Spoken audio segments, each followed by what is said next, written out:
And welcome to the first meeting of the Net Zero Energy and Transport Committee for 2025. The first item on the agenda this morning is a decision on taking items 4 and 5 in private. Item 4 is the consideration of the evidence heard on the ferry services in Scotland. Item 5 is consideration of the evidence heard on the legislative consent memorandum on the Great British Energy Bill. Do we agree to take these items in private? We are agreed. Our second item of business this morning is an evidence session on ferry services in Scotland.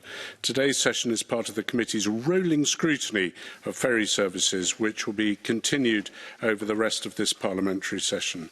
And I'd like to welcome to the meeting a representative from Caledonian Marine Assets Limited, Kevin Hobbs, their Chief Executive Officer, and Jim Anderson, the Director of Vessels.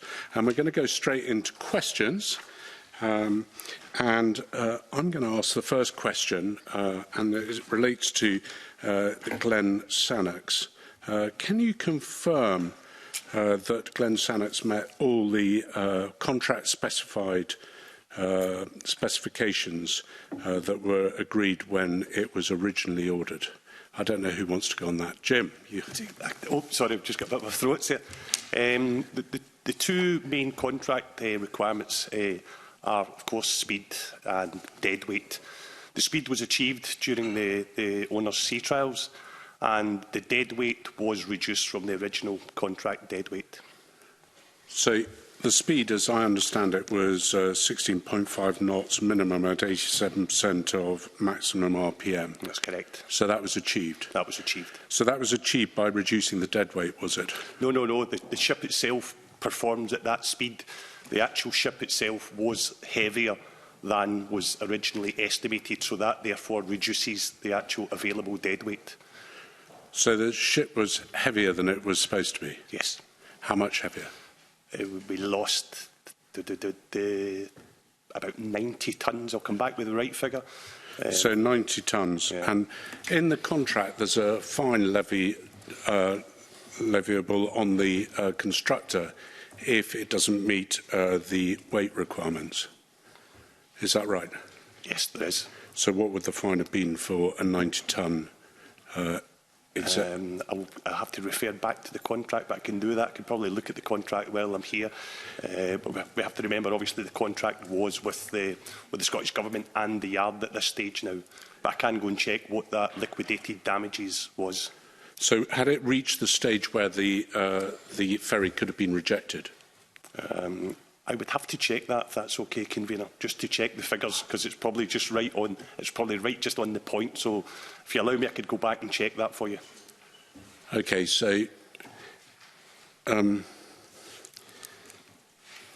slightly concerned that the ship seems to be heavier. That would have been fines imposed on any other shipyard. And surely if it's heavier as well, it's going to use more fuel, isn't it? Sorry about my throat. Slightly more fuel. So use more fuel. Yes. And so when you say slightly more fuel, Jim, do you want to be... I mean, I know if I load my car up... I don't want to throw out figures here without referring to... I would have to look at the actual... the data from the sea trials to actually look at what that difference in deadweight is compared to fuel and power. So I'm happy to come back to you on that.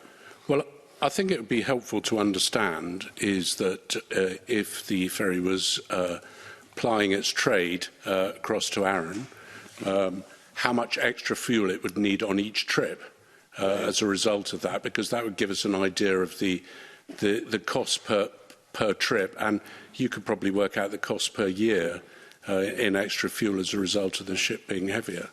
And the extra emissions. What's important to note is the deadweight requirement that was set for the toughest conditions for carrying the maximum freight. The actual deadweight that was achieved was around 791 tonnes. I'm sure that's what was achieved. I'll go back and check that figure. That's looking at fully laden vessel full of HGVs. For the toughest conditions, carrying maximum vehicles, heavy goods vehicles, whereby this ship on this route will carry mainly commercials and a mix of cars. So the actual required deadweight for the service is much less than the 791 tonnes, if that makes sense. it sort of makes sense, but doesn't make sense because you reduced the passenger numbers, didn't you, as a requirement of well, a contract variation, and then as a requirement of the MCA, did you not increase the passenger numbers? Yes, that was the case. Yes, with the so it was 1,000 passengers staircases originally, yes. and it went down to 852. 852. So we lost nearly 150 passengers, 148 passengers on it. And what about the vehicles? That was 127, including HGVs, wasn't it? The vehicle deck dimensions remained the same from when the contract was signed. So basically that space that was available for vehicles remained the same. So there was no change there, no change. OK, just looking at it from the outside, I'm a little bit confused that we've ended up with a ferry that wasn't originally specified. And that it's just been accepted in. Whose agreement was it just to accept what was delivered? Was that yours or was that Scottish Government? No, that's a joint agreement from basically the operational conditions of the ship. The deadweight, which was set at what we call the design draft of 3.45, that's what it was set at. But the actual ship can operate at 3.7 metres draft. So the actual available deadweight is actually much greater than the 791. If you're operating, a deeper draft in the water, we can carry even more than the 791 tonnes. So we don't have any concerns about the operation of the ship and the ability to carry the full payloads of HGVs. So hold on. Now you're adding another dimension into it. Just tell me with this. The ship sits deeper in the water, is that right? No, it doesn't sit deep in the water. The ship is designed that it can sit deeper in the water. So it was designed, or the contract said it was to be 3.45. Yes. And it is? It is 3.45, so it's 3.45, which gives you the 791 tonnes, which was reduced from the contract figure of the 800 and something, whatever it was. But the actual original requirement for the ship is a 3.45 metre draft, which is normal operation, but the ship is capable of operating at a 3.7 metre draft. That's quite normal for most contracts. That's the same even for the Isla vessels as well, whereby you have a service requirement, and then you actually have, an even deeper draft that allows you to carry more deadweight. But as you rightly say, if you carry more deadweight, then there is a slight penalty when it comes to fuel. So does 3.7 allow you to enter all the harbours that this ferry could be used at? Not all of the harbours. The maximum draft was mainly for operating as a freight run from Stornoway, Ullapool. So that was the reason that the requirements were set for a greater draft. Okay. So, yeah, Kevin. No, don't touch it. It will come on automatically. Sorry. So, basically, the 3.4 was born of Ardrossan.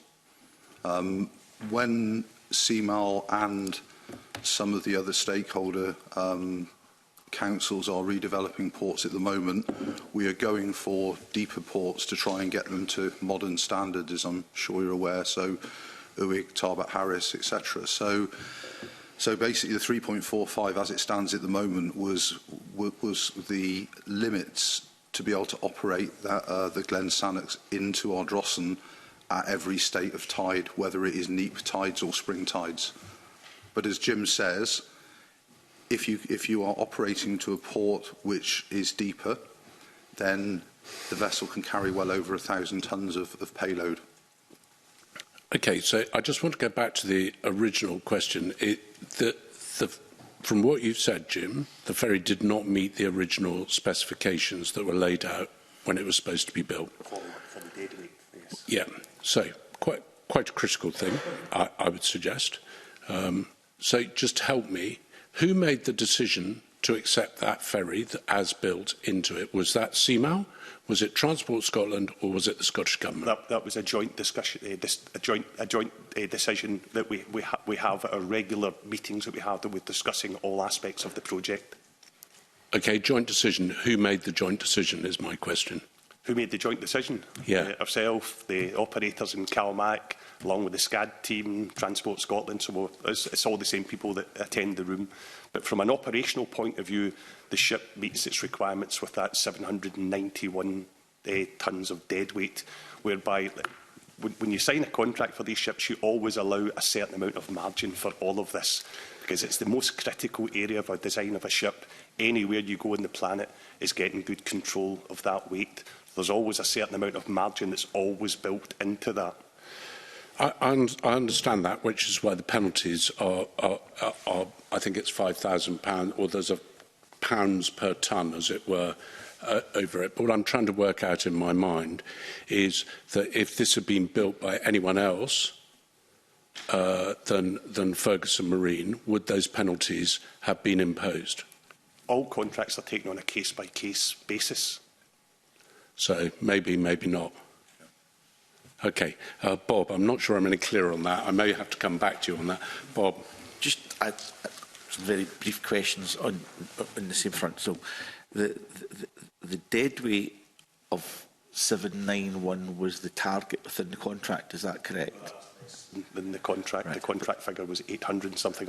I'll refer to the contract. And you're just going to check whether or not that was within the flexibility and the margins? Yes. In which case it would be within the specification within the original contract. That we don't know yet. We'll check on that this morning, I suppose, is what you're saying to me.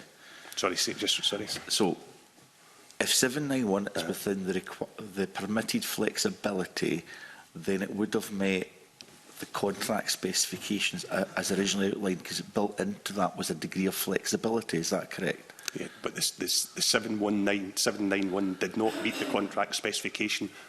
However, from an operational point of view, it was more than enough. Right. So the contract specification was set slightly higher. So the contract, so before Kevin was in, the contract did not have within it, there's a tolerance level. It had to be on the nose. Is that correct, Mr. Hobbs? Yes.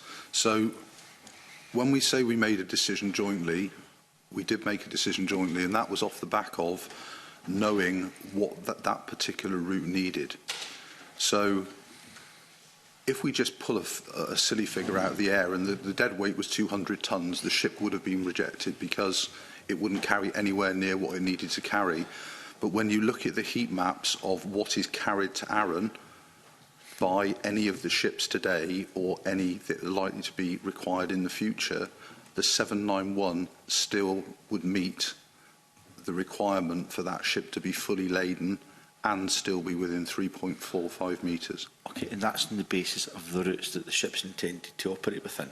Correct. But if it goes to another port, let's just say, as Jim has mentioned, Ullapool Stornoway, the ship can have a draft of 3.7 metres, and that, in the original spec, was saying that the vessel could carry 1,271 tonnes, and we would be about 90 tonnes short of that. So there's plenty of margin within the ship to carry what it needs to carry on the routes that it's going to operate on. So can I ask the question another way? Because these just become numbers, right? So yes. All I want to know is the ship is being delivered now. Correct. Which is at variance from the original specifications. Yes. I would like to know where the restrictions are and where it can now be used. Are there more limitations on those vessels because of the current specifications rather than the specifications as set in the original contract? I'm happy to get those details in writing, but I think ultimately they're just numbers. The numbers are meaningless. What is meaningful is whether or not those two vessels can now technically do less if redeployed elsewhere to do other tasks at some point in the future. In broad terms, 90 tonnes reduction in dead weight equates to 2 articulated, fully laden lorries. And it depends which port you're going to and how deep that port is as to how you can operate. See, that's helpful. But broadly, what we're saying is, for the purposes of the ship being delivered, for the route that it is going to be on for the majority of the time, or the alternative routes that it may be deployed on from time to time as a cascade, it will do what is necessary. Okay. It will carry what is required. So, can I ask you to reflect on the basic point I'm making? Anyone listening to this, unless this is their bread and butter on their business, they just want to know: are these two vessels going to be less effective than their current routes? I think we've got a clear expectation that is not the case. They'll do exactly as was always intended, but they could be redeployed for other purposes within the fleet at some point in the future.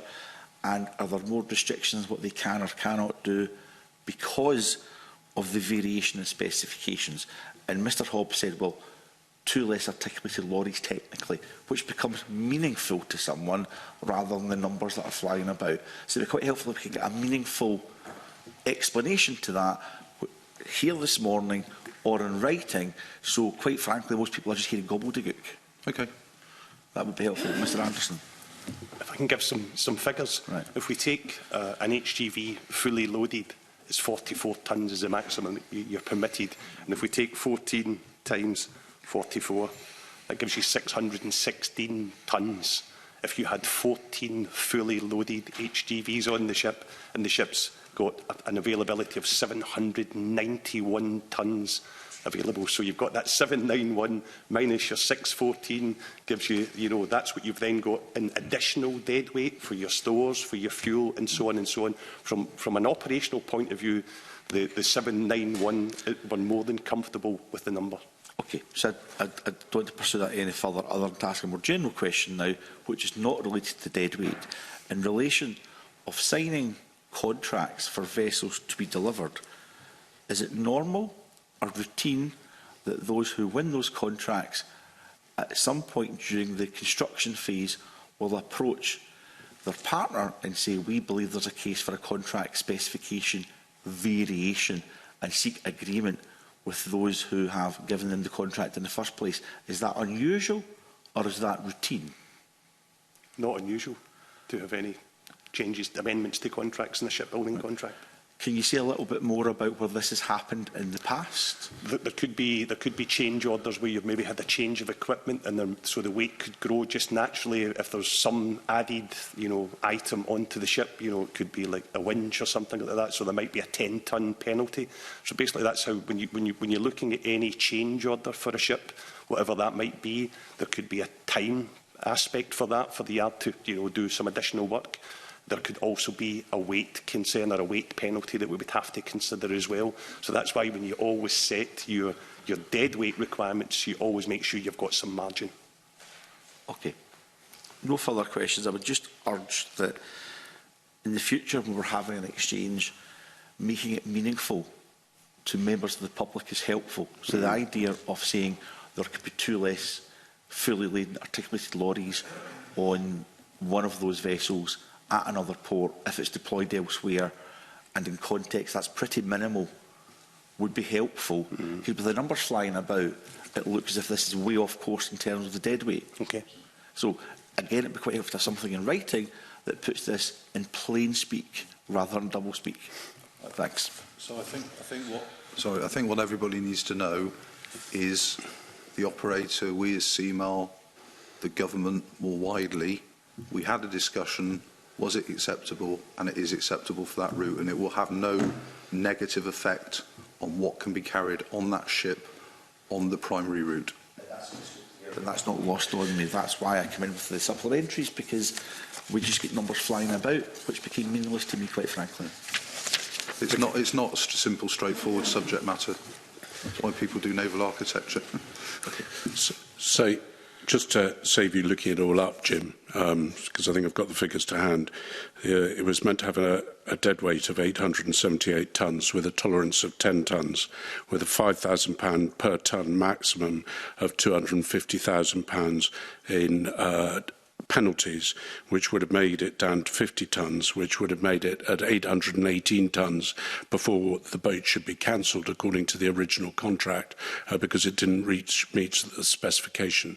So I think what I was trying to drive at is this boat can carry less than it was originally agreed for, was less than the contract was set up for, which means it is not doing what was achieved, which questions, therefore, whether you have value for money, in my mind, especially now, as you have less passengers and less vehicles. So the whole thing appears to me that we've ended up with a boat that doesn't meet the original contract, however it's been panned out, and we've not got what we paid for, and we paid considerably more than what we thought we were going to have to pay for.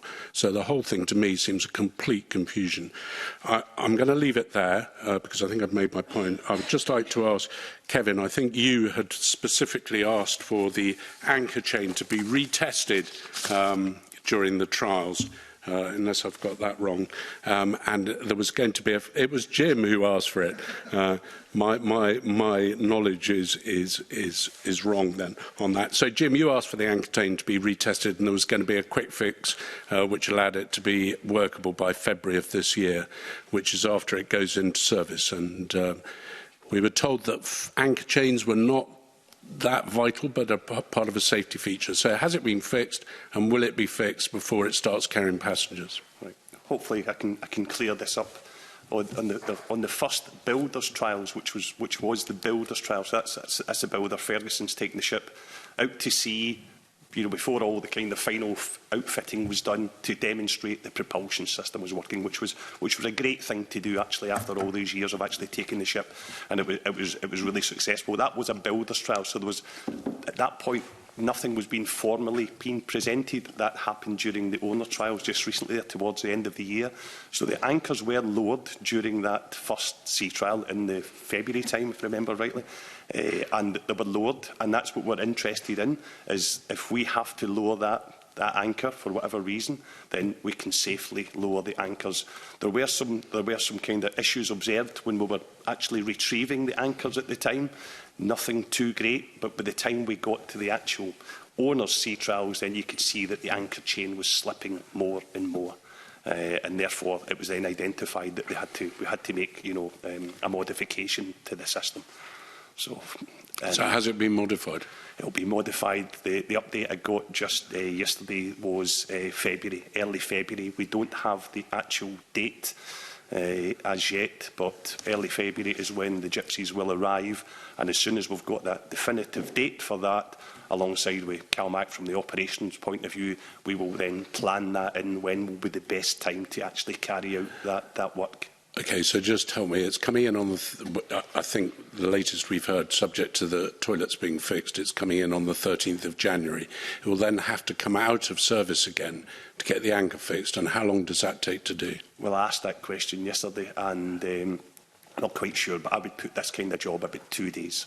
2 days? Yes. It would be helpful just to know, so people know what's coming down the chain to them. And if you asked it yesterday, and I'm not surprised I'd asked it today.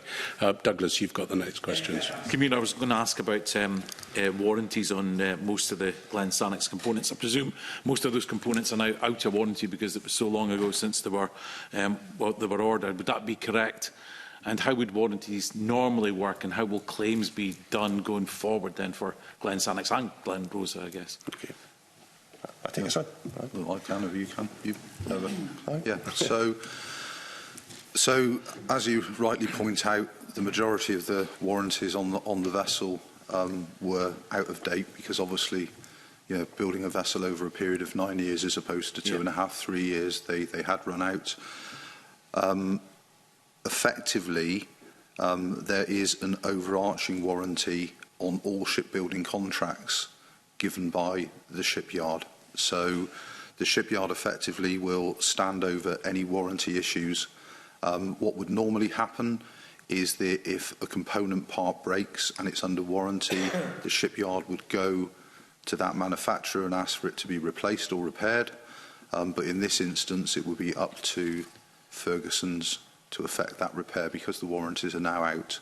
So it will be Ferguson's which have to stand over the warranty of the build, the physical build itself, which is the same in any shipbuilding contract, so the physical hull and the way it's been built, but the component parts within the ship ordinarily would have 6 or 12 months warranty from first being used in service, but those have lapsed.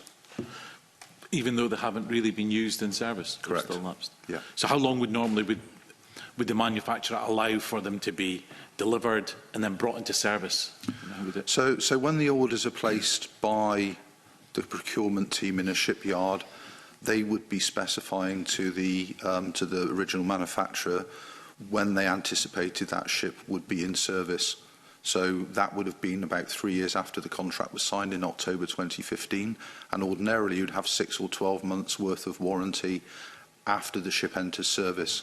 But the fact that it took another 6 years on top, the warranties in the main have lapsed. So I presume that's the same for both vessels? The Yes. warranties have lapsed? Well, it's even worse for the Glen Rosa because it will be probably 10 years as opposed to 9. And has there been any parts that's been taken from the Glen Rosa onto the Glen Sannox already? Or? Yeah. Yes, I don't have that definitive list, but yes, there has been parts that's been borrowed when there's been, and that would happen in a normal contract as well, yes. And has that all been replaced now for the Glen Rosa? The Ferguson's procurement team have got that all in hand of replacing all these parts. Okay. Thank you, Convener. There's not hundreds and hundreds of parts which have gone wrong. So, the Glen Rosa hasn't been denuded of all of its equipment by any stretch of the imagination. It's just the odd piece of machinery that hasn't worked properly, as opposed to waiting a further amount of time to get the manufacturer to manufacture a new one.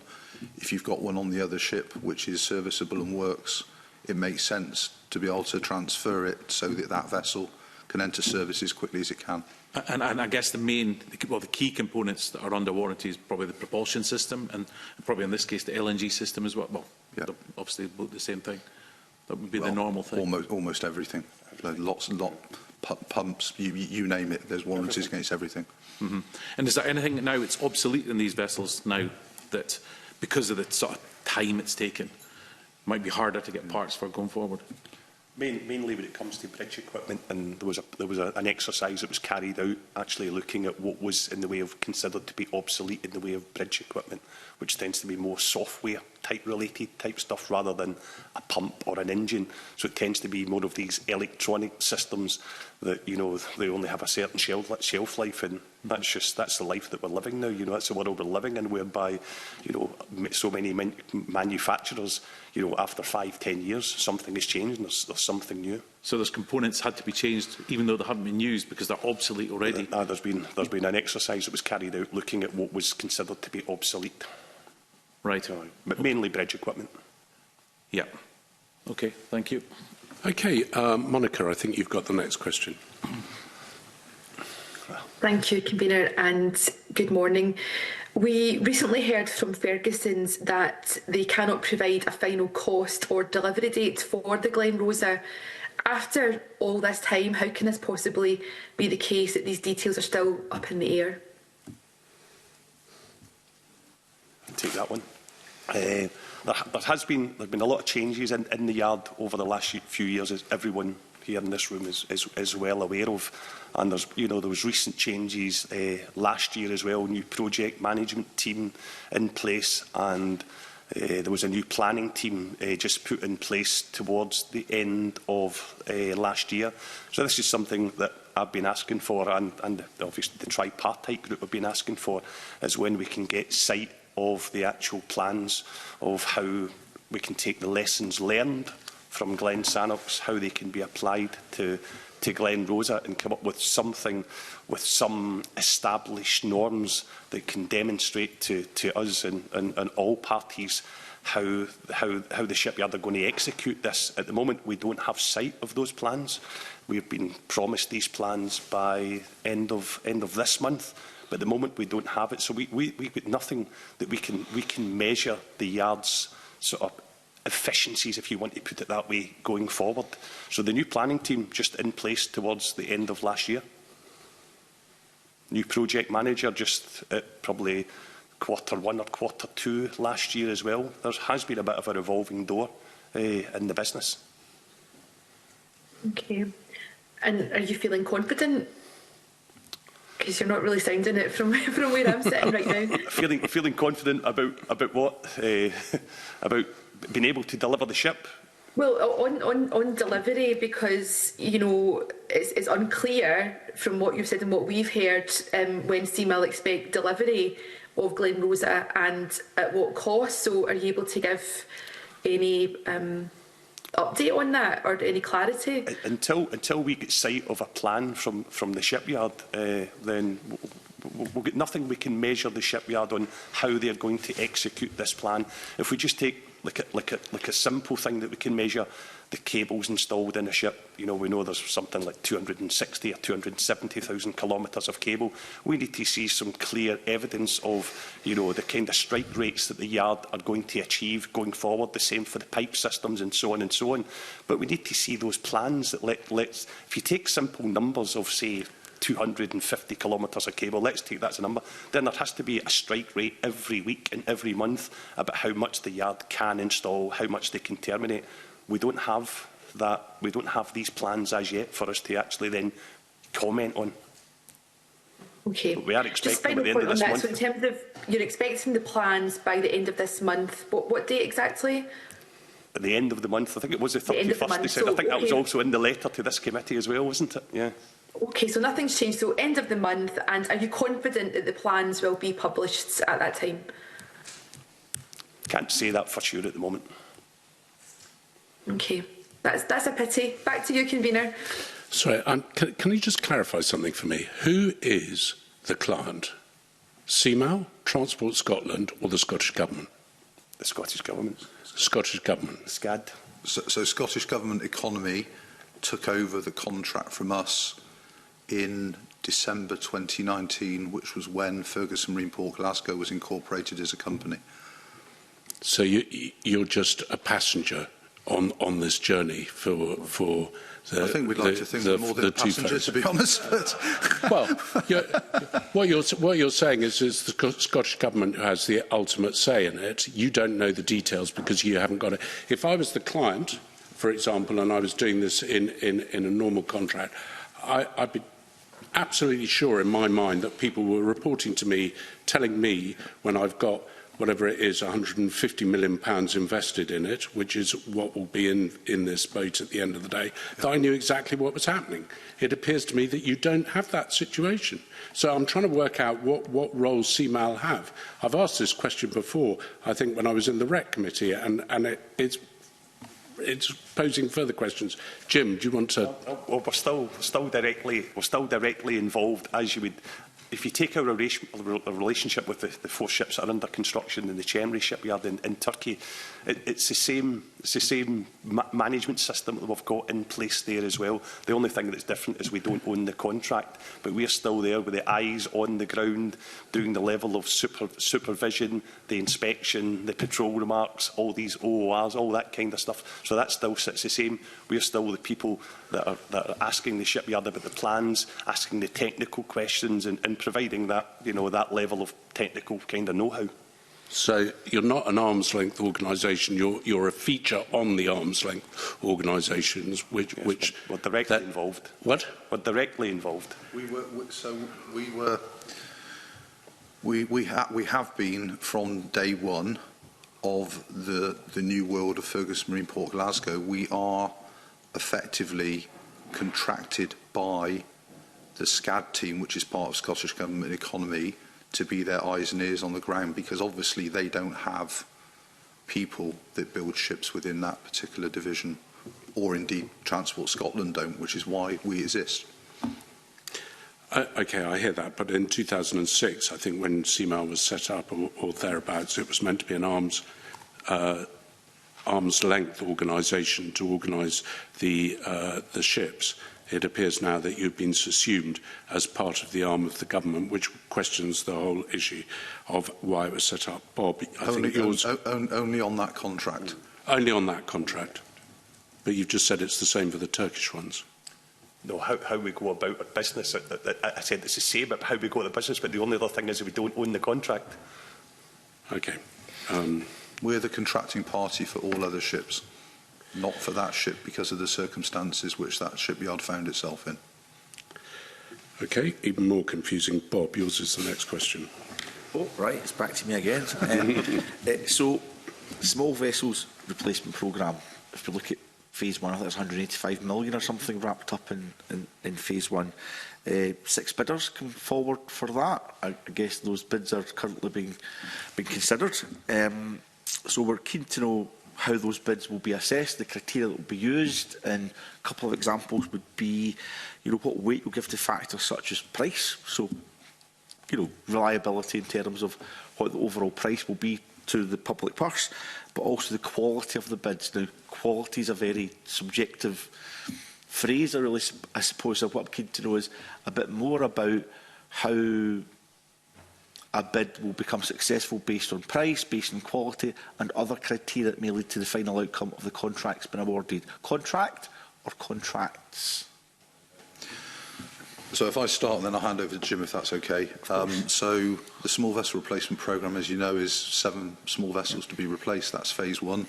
There is a phase 2, which is another 3, which is not out for bidding at the moment. We follow the procurement rules that Scotland has in place, and we basically go through the PCS tender process. That is a 2-phase process for these particular vessels. So you have an SPDS, which in old money is PQQ, and that was... Sorry. TLAs are great if you understand what the TLA means. If you could just talk in things that... Okay. All right. So let's boil it down. Basically, there are 2 phases to this contract, or the bid. The first one is a pre-qualification, and we go out internationally and we ask shipyards to show interest, and we have a pro forma that they fill out. And that's been done. That was done. Yeah. There were 13. There was a lot of interest in terms of people opening the document, but ultimately, at pre-qualification, we received 13 compliant bids. We narrowed that down to 6, which is where we are now, and those 6 shipyards, we invited them to tender the ITT. The ITT return date is the 20th. Just ITT, let's just... For the first time you use it, let's just... Invitation to tender. Okay, thank you. So the invitation to tender return date is the 24th of January 2025. So at this point in time, the activity is going on within the PCS tender website is the shipyards that are involved, the 6, are asking us general and technical questions prior to them putting their bids formally in, which will be on the 24th of January. From the 24th of January, that is when the assessment starts. Okay. Over to Jim. Well, or me. Yes, which is context, because that we kind of knew, maybe not the acronyms, but we kind of knew that amount. It's more about how price and quality and other criteria, once those bids are finally put in, finalised and put in for consideration. I'll ask Jim in a second, but a number of 185 million was mentioned. Just be aware that that is not everything to do with the ships. That is the overall contract, because there are some modifications to some of the ports, and there's obviously attaining the right amount of electrical capacity at the ports to actually be able to charge them overnight. So there's 3 distinct elements within that 185. That's really helpful, thank you. So the invitation to tender, or the ITT, the quality aspects of the tender are 60%. And just check my fingers, yes, 60%. And commercial part is 40%. So within the quality part, there's a whole host of questions that we set the shipyards to actually provide us information in the tender response that we will then evaluate. You know, so there's a big long list. I don't think you want to hear me read every single one out here, but there's a huge part of this is looking at the quality of the bid. You know, the shipyard's capabilities, their resources, their project management plan, all that kind of stuff. The type of equipment that's going to go in this ship, obviously with these ships being all electric vessels, the bulk of this ship will be in the equipment that's going on it. The steel is relatively straightforward. Really, they're small ships. If anybody's familiar with the small vessels that, you know, go to likes of Millport and all the rest of it, the steel is pretty much the smallest part of the whole kind of price of the ship, whereby the biggest part will be in the propulsion, will be in the battery systems, and so on and so on, and that will form a significant part of our evaluation what we call the makers and the makers performance and the makers specification is a huge part, and all the other things performance wise, the things we've been discussing so far, the speed, the power, the dead weight, all these types of things will all be evaluated. So this is shipyards, they respond to our ITT to say this is the type of ship that we would propose for you, and here's the levels of performance, here's the type of equipment, here's the levels of service and support that we can provide for this ship or for these ships. So there's a whole host of questions that we ask from a quality point of view. Okay, I want to be careful when I ask a follow-up question in relation to quality, because every bidder must be dealt with consistently and equitably as part of that process. Now, quality in terms of a bid on paper can be very different from what is actually delivered in the shipyard. So, can you say a little bit more about whether the demands to build phase 1 of the small vessels is more straightforward, if you like, than, say, the other question we've been asking to you about other ships under contract? What role the track record of individual shipyards in delivering such vessels in the past will come into play when determining who wins an award, and how you can compare? Because 2 of the bidders, I think, have never bid for work with you guys before. So they're new entrants, if you like, from your point of view. The other 4 you've got an ongoing relationship with. Yep. How do you balance the quality on paper? Because anyone can put on paper that it'll be a good quality vessel or vessels, but actually it's delivery that counts within the cost envelope. So how do you disaggregate that when determining quality? Okay, we have a lot of market knowledge there, and we know a lot of people in the business as well. That's taken care of at the first stage that Kevin described there, this SPD, the single procurement document, which is the old pre-qualification questionnaire. So first stage, when we select these 6 bidders, we've satisfied ourselves that based upon these 6 bidders' information that they've given us and the types of smaller types of vessels that they've delivered in the past, that they have got the experience and the capability to build these smaller types of ships for us. Okay. We've also, during the period of the invitation to tender ITT, we have visited each of the 6 shipyards, myself and Jim, to assess their capabilities, because, as you rightly say, what you put down on paper might not be what there is in reality. So we've actually visited every single shipyard. It's a bit bizarre walking across the road to a shipyard that you are building ships in currently. But we've been to Liverpool, to Camel Laird's, we've even been to Azenav in Chile.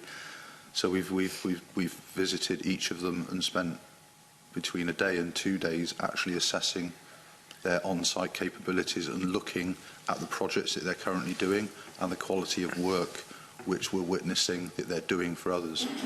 So, just to be clear, a significant hurdle has already been passed by all 6 bidders that are still in the game, so to speak, that are about to put in a finalised bid. So what we're doing is we're comparing the quality of all 6 bids, but your belief is all 6 bids will be of a high quality, but then you have to determine what is best for the public purse in relation to that.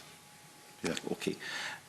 Final question in relation to this would be, all bidders will want to make sure they are fairly treated. There'll be a lot of commercial confidentiality in relation to each of the bids, because quality relates to the overall cost and the bid they'll put in financially. Are all bidders getting equal access to all the data, to all the information, to all the paperwork, to all the things that I can only imagine is really important, down to the nth degree, to the same extent as each other, so that this is a fair, open and transparent process? They've been given no special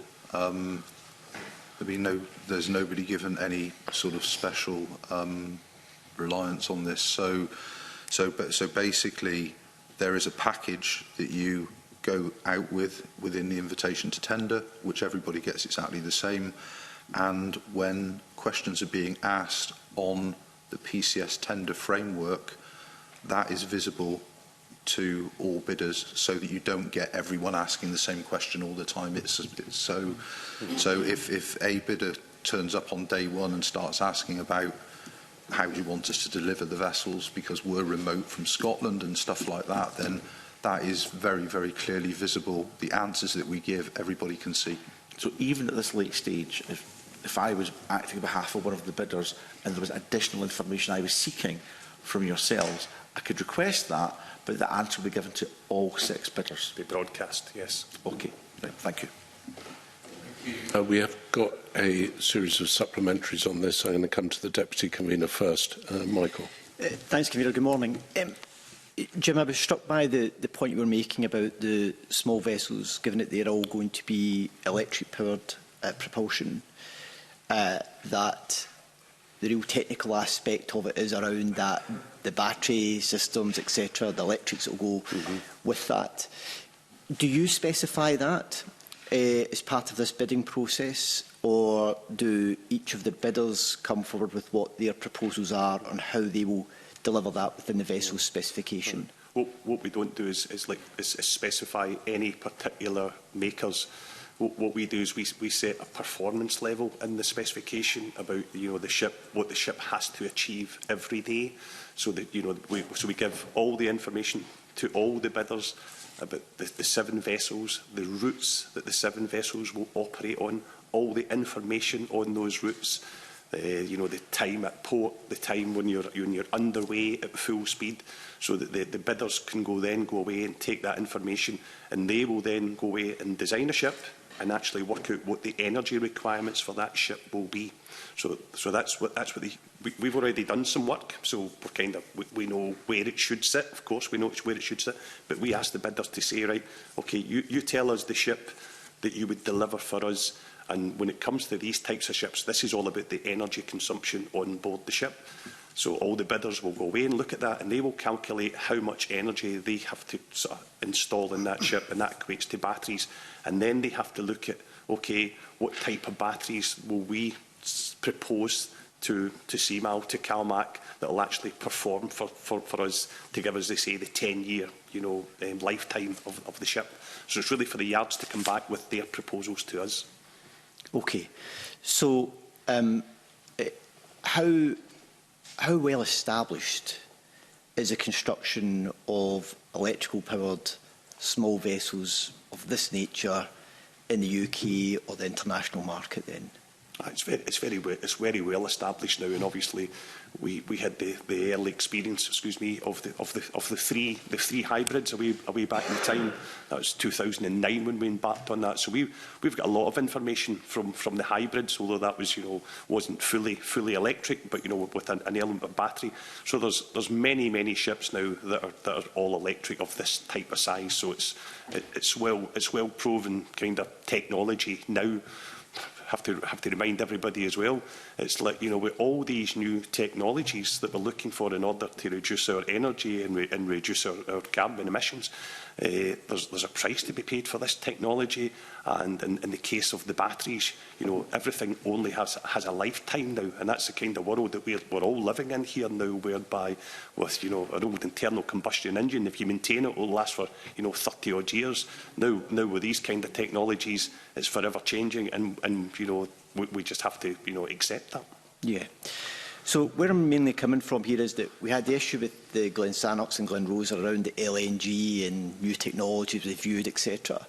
So is it your view that the market around electric propulsion vessels of this size is a well-established international market? We've got good benchmarking internationally on what you need to do in order to make sure they're effective and that they work and operational effective, and that you're confident from your knowledge in assessing these, you've got that information, and that the yards should be able to bid for these contracts with a good grounding of operational information from vessels that are already operating of this nature?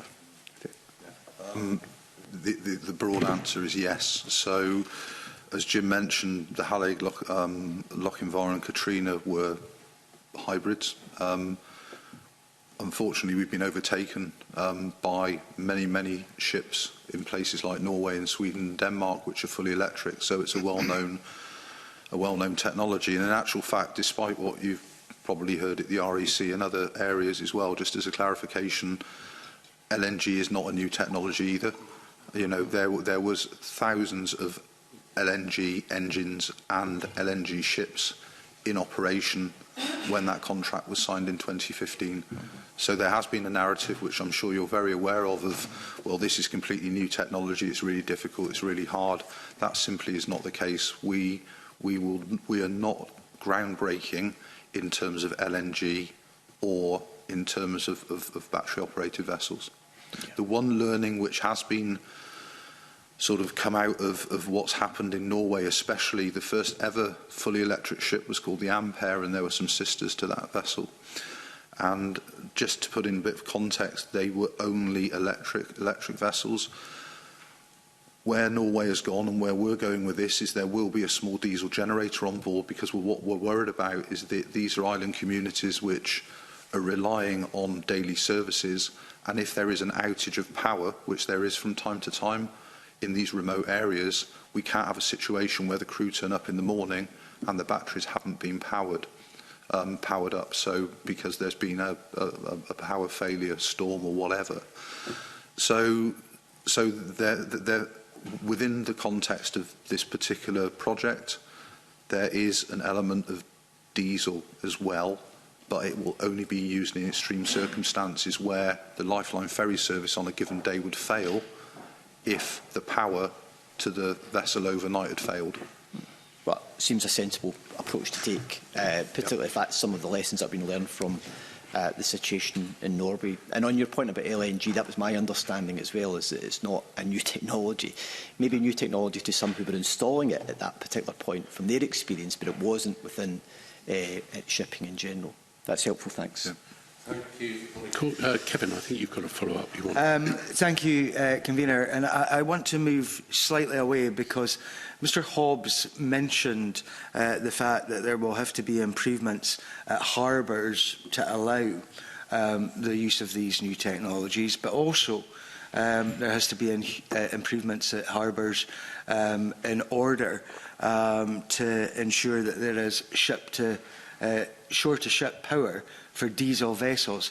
Could you maybe give us an indication of how the project in Aberdeen with Northlink ferries is going, please? Yeah, very well. So we initiated a project about 1.5 years ago. One of the big challenges with regard to power is the grid itself.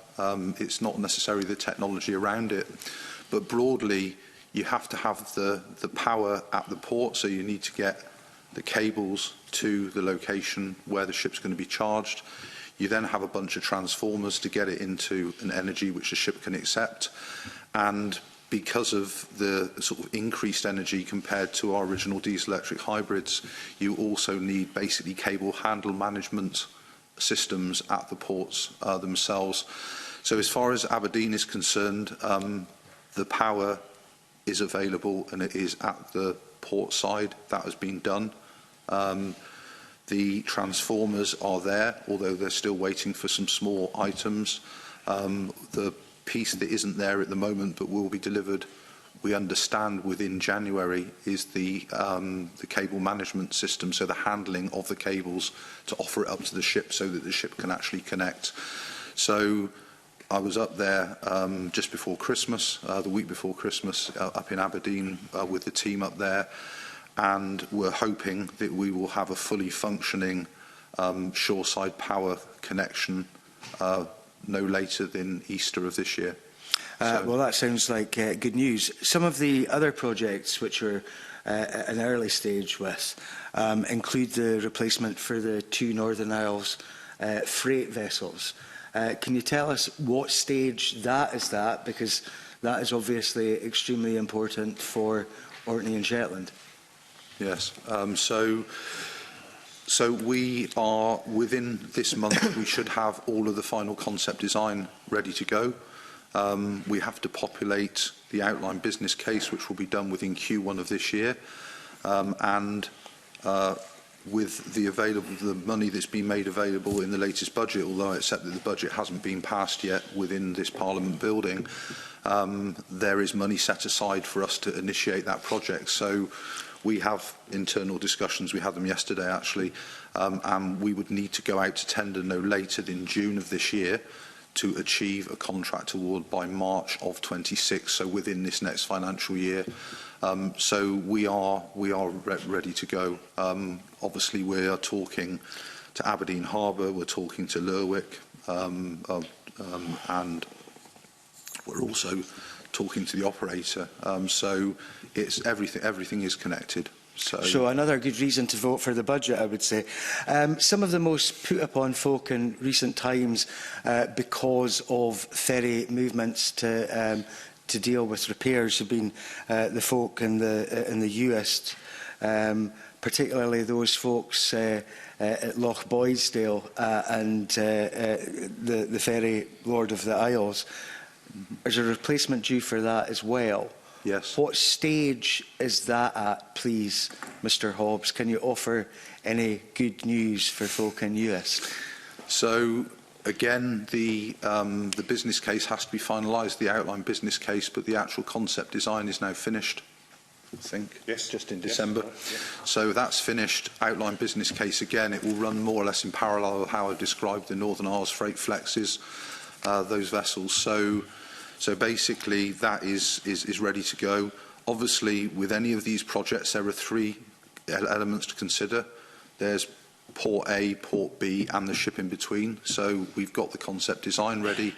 There are some restrictions and changes required for the Lord of the Isles replacement because there is a restriction in Mallaig.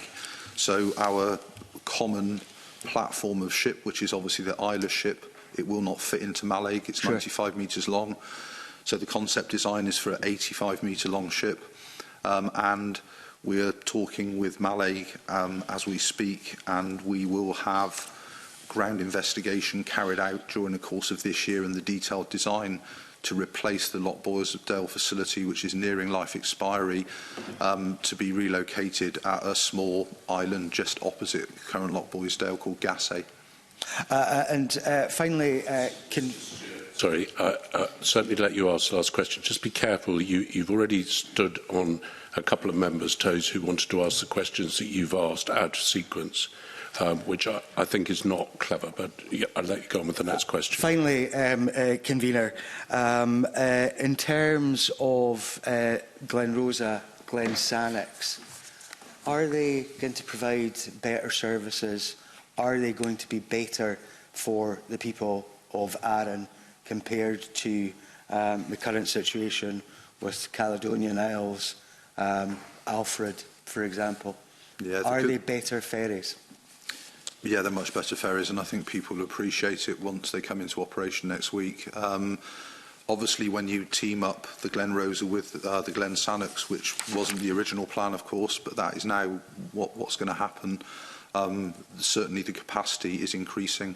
The one area which is still really not resolved is the issue around Ardrossan and the redevelopment of Ardrossan. That is the outlier in that project. Thank you very much, Convener. Thank you. We'll move to Monica, who's got the next questions. Thank you, Convener. So I wanted to ask about Phase 2 of the Small Vessel Replacement Programme, recently launched by CMAL. Can you outline the key stages of the process and any timeline and details and the expected budget requirement, please? I can do that. If you go to our website, you'll see that we're now going to carry out a series of public engagement events, week commencing 20th of January. So that is us really more formally kicking this off. So that's all been organised for that week. Sound the Barra, Sound the Harris. So that really gets us, that's the project starting.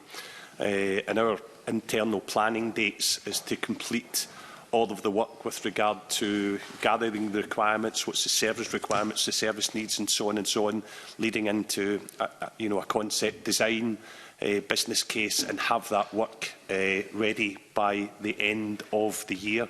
And then it will really be looking at what the available funding might be, Mr. Hobbs.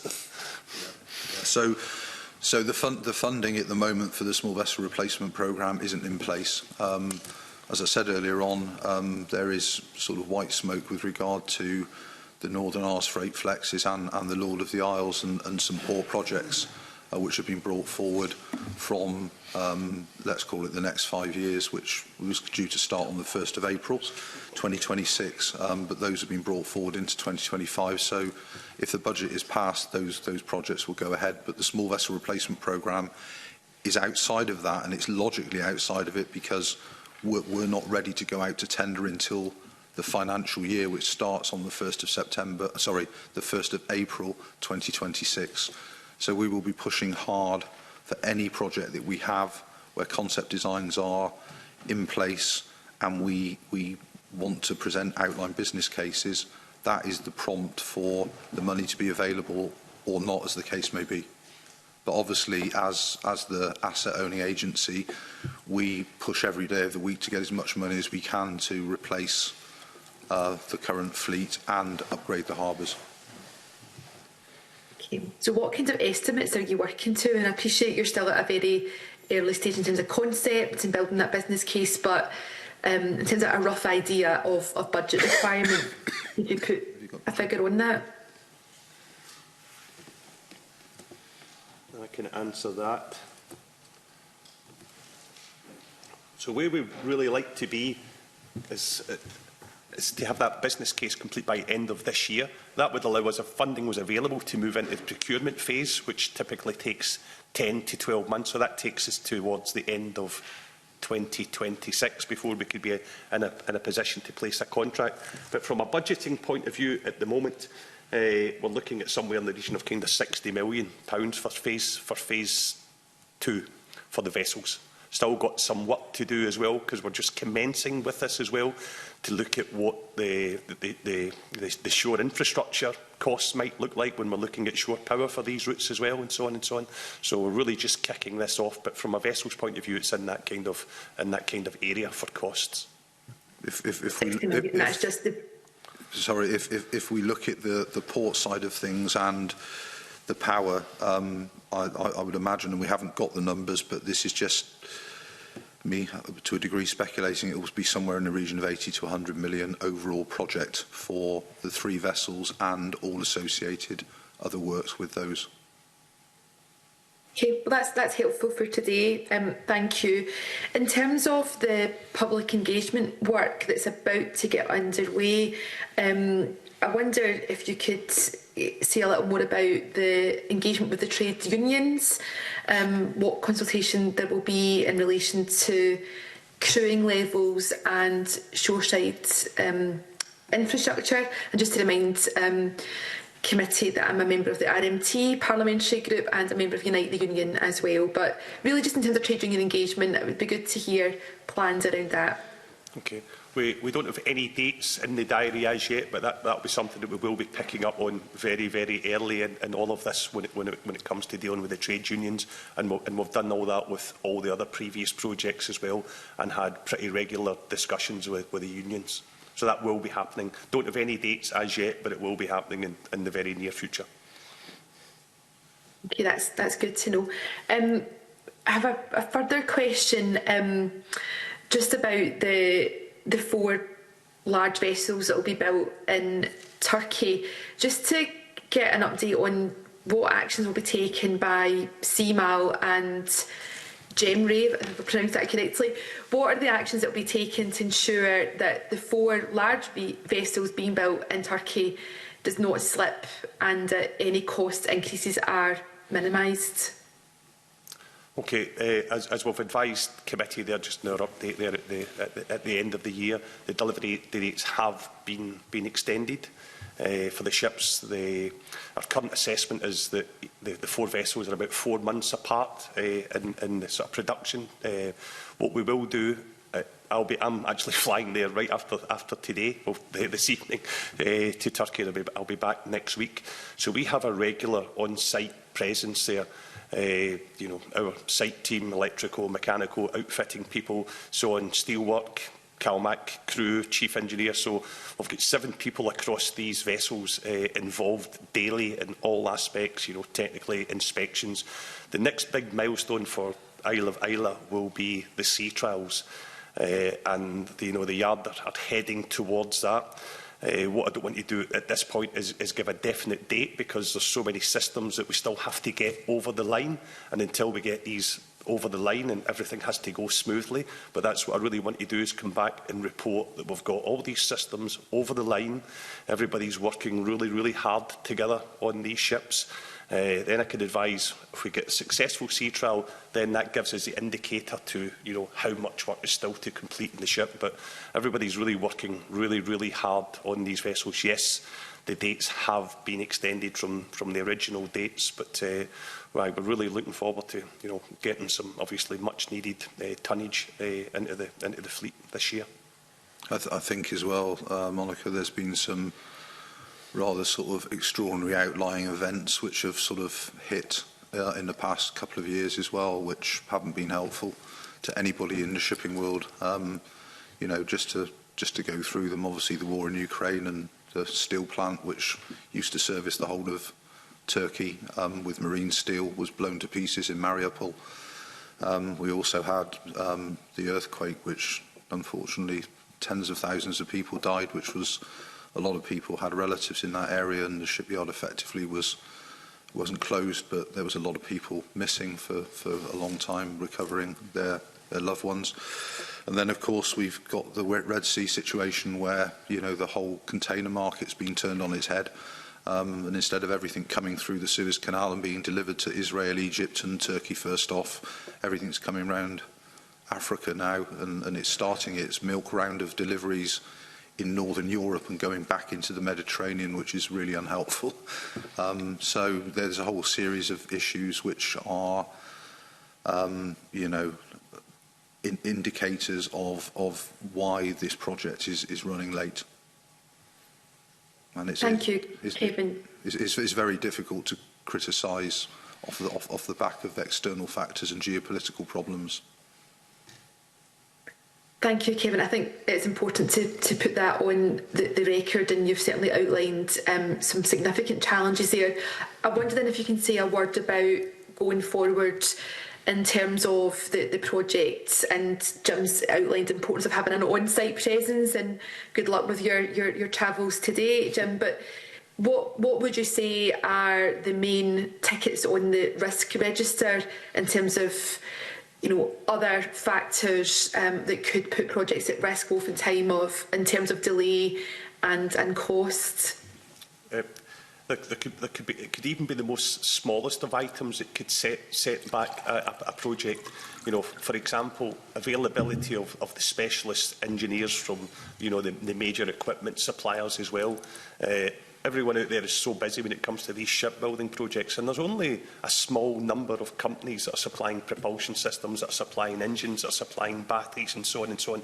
And with all this kind of, madness that's going on in the shipbuilding world around the world, it's like if one project slips somewhere else, it has this knock-on effect throughout the whole shipbuilding industry. So we see that as being a challenge as well for all shipyards, not just in Gemry, whereby a yard may be in a position where their planning date has been to it's some engineer on week 2 this year to come and do some activity, but the engineer says it's week 4. Until I can get my people out there. So despite all the best planning, it can be, these are the kind of challenges it can throw up. We will get into that point. There might be some small issues with MCA and the Classification Society, although there is a almost permanent presence from the Classification Society. In this case, Lloyd's Register are there. MCA making regular visits over to the shipyard in Turkey as well. Our site team are obviously there all the time. But it could just be one small thing that could actually add another 4 weeks onto a project. The ship could be pretty much finished in its entirety, but it could be something like the toilet system late in the day that suddenly develops an issue. So we track all of these risks as well, but it could be just one small thing in tens of thousands of things that has to be considered in a shipbuilding project, which they are pretty complex when you think about these. It's almost like a floating village or a floating city, if you want to call it that. So, but we're aware of most of these risks that we have to be looking out for, and we think ahead, and we've got a really good working relationship with the shipyard, with the Classification Society, with MCA, with CalMac. So we've got all the best efforts on this project, without a doubt. Thank you very much. I'm sure we'll return to the themes around risk and resilience many times, but I'll hand back to you, Convener. Thanks very much, Monica. Mark, you have got the next question. Thanks. I mean, just as a follow-up to that, I think you've allowed a 3% contingency for those 4 large vessels that are currently being constructed in Turkey, and it was good for you to get on the record what some of the pressures and strains are at the moment. But is that 3% figure adequate, or do you expect that to need to go up? Are you going to need to use that 3%? I updated my budgets there during the Christmas and New Year, and we're still well within that figure. So it's still, okay. We're still feeling pretty good actually about that overall budget cost for this. Okay. Yes. Okay. And when you're next able to update committee, when you're flying out tomorrow, I think in your 18th of December letter, you talked about risk and uncertainty around supply of equipment, specialist contractors. Clearly, you're going to have a clearer picture of that when you come back. So, whether I'm in a position after this visit, I will be having another visit on the 27th of the month for a longer period as well. So really, round about that time, I think I'll be able to give some clearer indications about when this sea trials date would be. Yeah. Not quite at that stage yet. Okay. Well, I think we've also said before, Mark, that you know, if there's any significant movement, positive or negative, we'll let you know. It's just not purely, well, you're only getting an update every 3 months when we know something's gone very well or catastrophically wrong. You know, we will give intermediate updates as and when required. Mm-hmm. So. Okay. We'll look forward to this good news. Can I also ask you then just about the consultation, because you've already indicated you're going out to public consultation. Would it not have been better to consult with the unions in advance of that? Particularly around aspects around crewing when it comes to the Isla vessel? The first part of this process is to go out and meet the actual ferry users. We're going to communicate with them and have that, you know, open discussion about what the needs are, what the assessments are kind of that's been carried out with ourselves, CalMac, Transport Scotland, about, you know, what level of service is required. So that's the initial discussions really about how, you know, numbers of passengers, number of vehicles, you know, timetable, these kind of things. So it's just that very, very early discussion, and then we take that. That's the sort of first building block in all of this, and then we take that, and then we'll move forward with the actual discussions with the unions. Really haven't got anything really to discuss with the unions until we kind of got an idea of the type of vessel that we would have to provide. But the unions represent the workers who are actually going to be running the boats and running the services. So would you not expect them to have insight into how services could better meet the needs of communities? Right. Because this is their job, this is what they do every day. Well, what we do, obviously the people who are operating the ships as well, you know, the daily people, then we're having that dialogue with them and being informed about the type of things that they see as well. So that piece of work all feeds itself into these public engagement events. So not directly with the unions, people will be union members, but we do consult with the people who are actually operating the ships and are there every day. Because they're the most important people. Of course. Okay.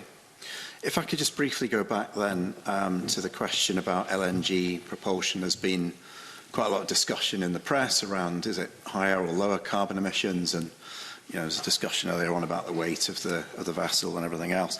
I take it that both Sanix and Rosa will not be part of the UK emissions trading scheme because of their weight. Is that right? As it stands, although the emissions trading scheme is forever being modified, but at the moment, domestic ferries and lifeline ferries are outside of it. Right. Okay. As it stands today, but that doesn't mean that will prevail forever. Okay. So if it was in the ETS, there would be what's called MRV, which is monitoring, reporting, verification of emissions. Is that the kind of thing you should just be doing anyway, independently, and then we can avoid the kind of discussion in the press about whether it is or isn't higher carbon emissions if it's independently monitored and verified, as it would be if these were ships that are over 5,000 tonnes? Well, that does happen already within the annual accounts, the ESG reporting. So, you know, basically that's every ounce of carbon is measured in terms of emissions already.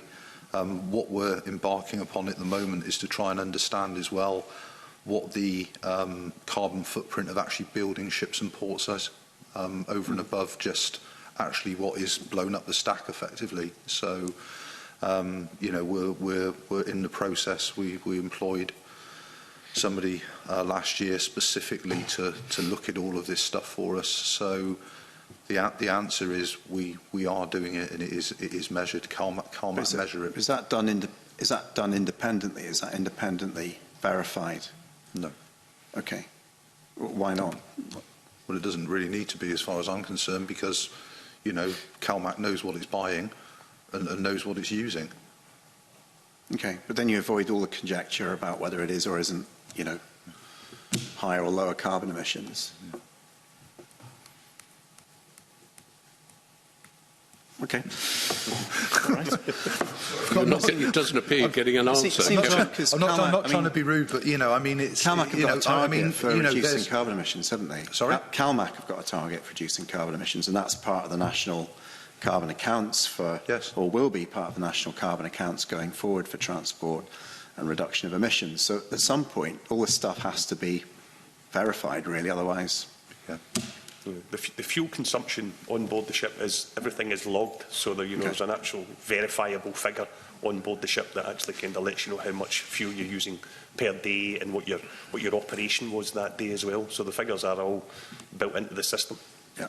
I mean, what's slightly irritating, I guess, for us, is in relation to whether it's LNG or just general carbon, is that there's many ways of measuring it, for sure. You know, and you can go from well to wake with ships, or you can go from refinery to wake. You know, there's lots of ways of doing it, and the narrative at the moment, as far as I can see, is believing that marine gas oil, as if by magic, turns up in the UK. Nobody's measuring that, you know. So yes, 20, 30 years ago, a lot of it would have come from the North Sea. It absolutely doesn't anymore. And to start quoting that stuff is coming from Qatar. Well, where do you think your fuel in your car comes from? It doesn't come from the North Sea anymore, for sure. Probably comes from Nigeria, probably comes from South America and America. Yeah. And nobody's calling that out. Surely that's the point of the emissions trading scheme, Yep. is you have a verifiable, monitorable system where, you know, there's agreement on what the emissions are, and you take into account not just what you're burning on the ship, but where it comes from. If it's coming from Saudi or wherever, then it might have a higher carbon footprint. Yeah. Well, that's what's done. Right. Okay. But it's not done independently, because it's CalMac that know what they're buying and what they're burning every day. Okay.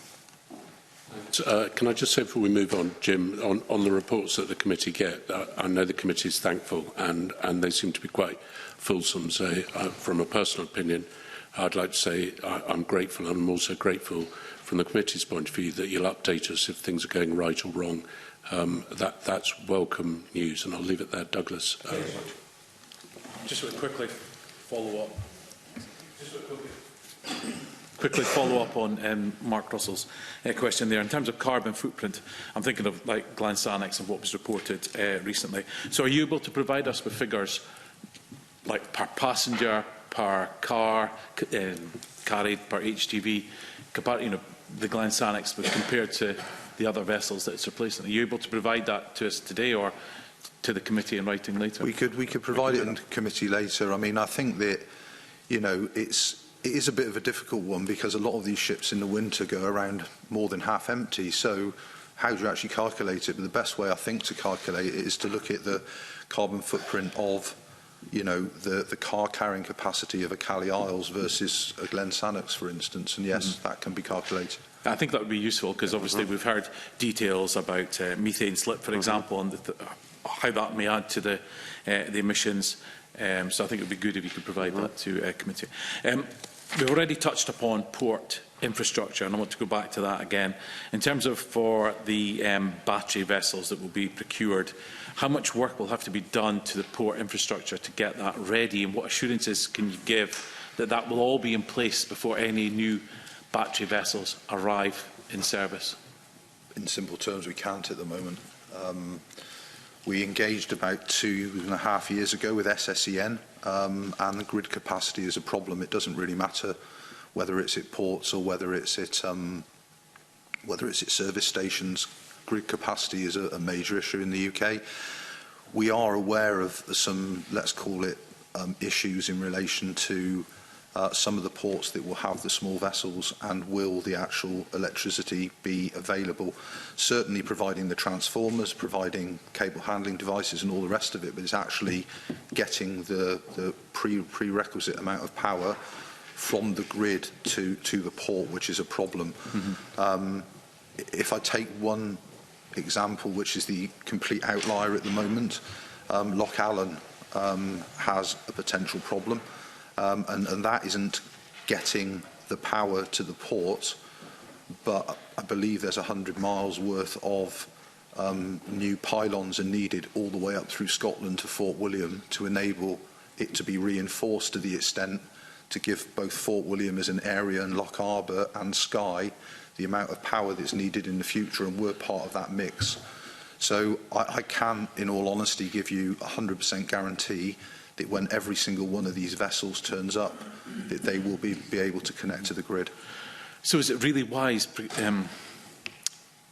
advancing the procurement of battery vessels when the infrastructure is not there to support it? And you can't give us any assurance that the infrastructure will be there.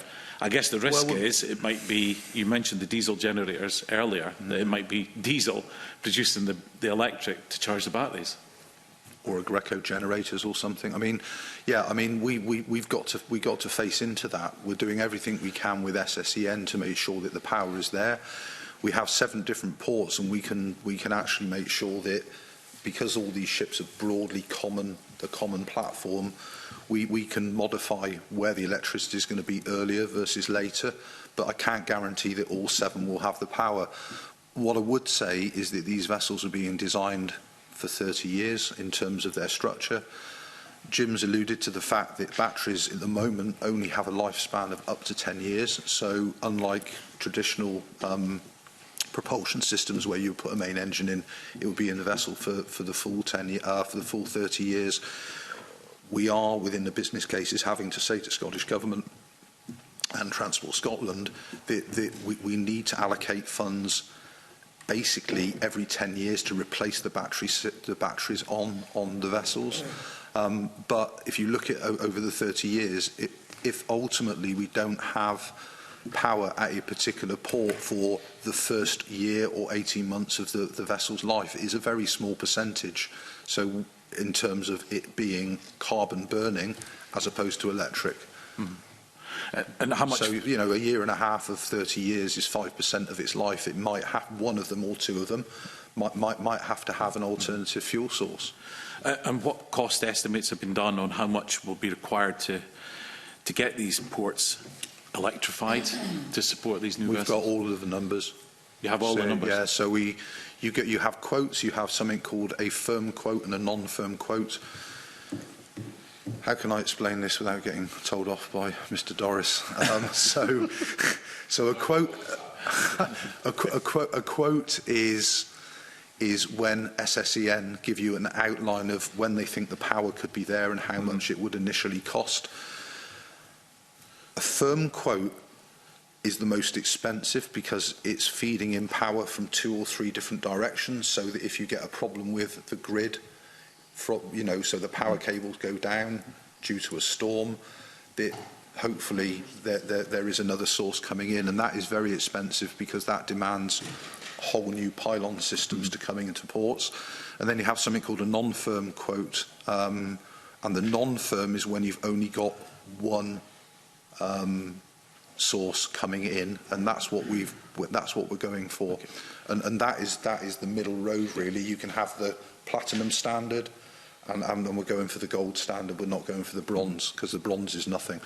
So how much is that going to cost then to get the port up to what's required? What we will do is we will write to you separately, because each one of them is a different amount of money. So basically we've got the port infrastructure itself, and you've got how much it takes to get the power to the port, and I haven't got those numbers in my head times 7. Right. Okay, that'd be good. Locations. It'd be good if you could write to committee with those. And bear in mind as well, over and above that, it's just not the small vessel replacement programme. All of the major ports were asking to be electrified overnight, so that when the ships are actually alongside, as Kevin was asking earlier on, such as in Aberdeen, every single port in the future, we want to have the prerequisite power so that overnight, instead of having diesel generators running close to the shore, which obviously gives emissions and noise pollution, we want to be able to plug all of our vessels in. Mm-hmm. And will also be big or small. Just for simplicity for the committee, I think it'd be very helpful to know that which ports are overnight power supply in those quotes, and which of those ports are mandatory, i.e. the boats that are going to use them need it to charge their batteries to do the thing. I think that would be a useful breakdown. Sorry, Douglas, to jump. Yeah, no, thank you, Convener. So that will be the 7 plus the 3. That's phase 2. Okay.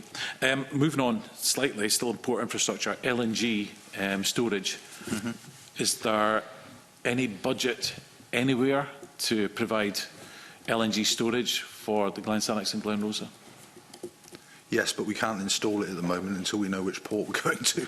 Yeah. So whether it's Ardrossan or it's a mainland port, and the way these things are constructed, once you construct them and you install them and then you basically get them down to their temperature, you can't move them anymore. So it's not simple. It's not as simple as saying, let's get something, put it in Troon, and then move it to Ardrossan later. So at the moment we're in a bit of a catch-22 situation.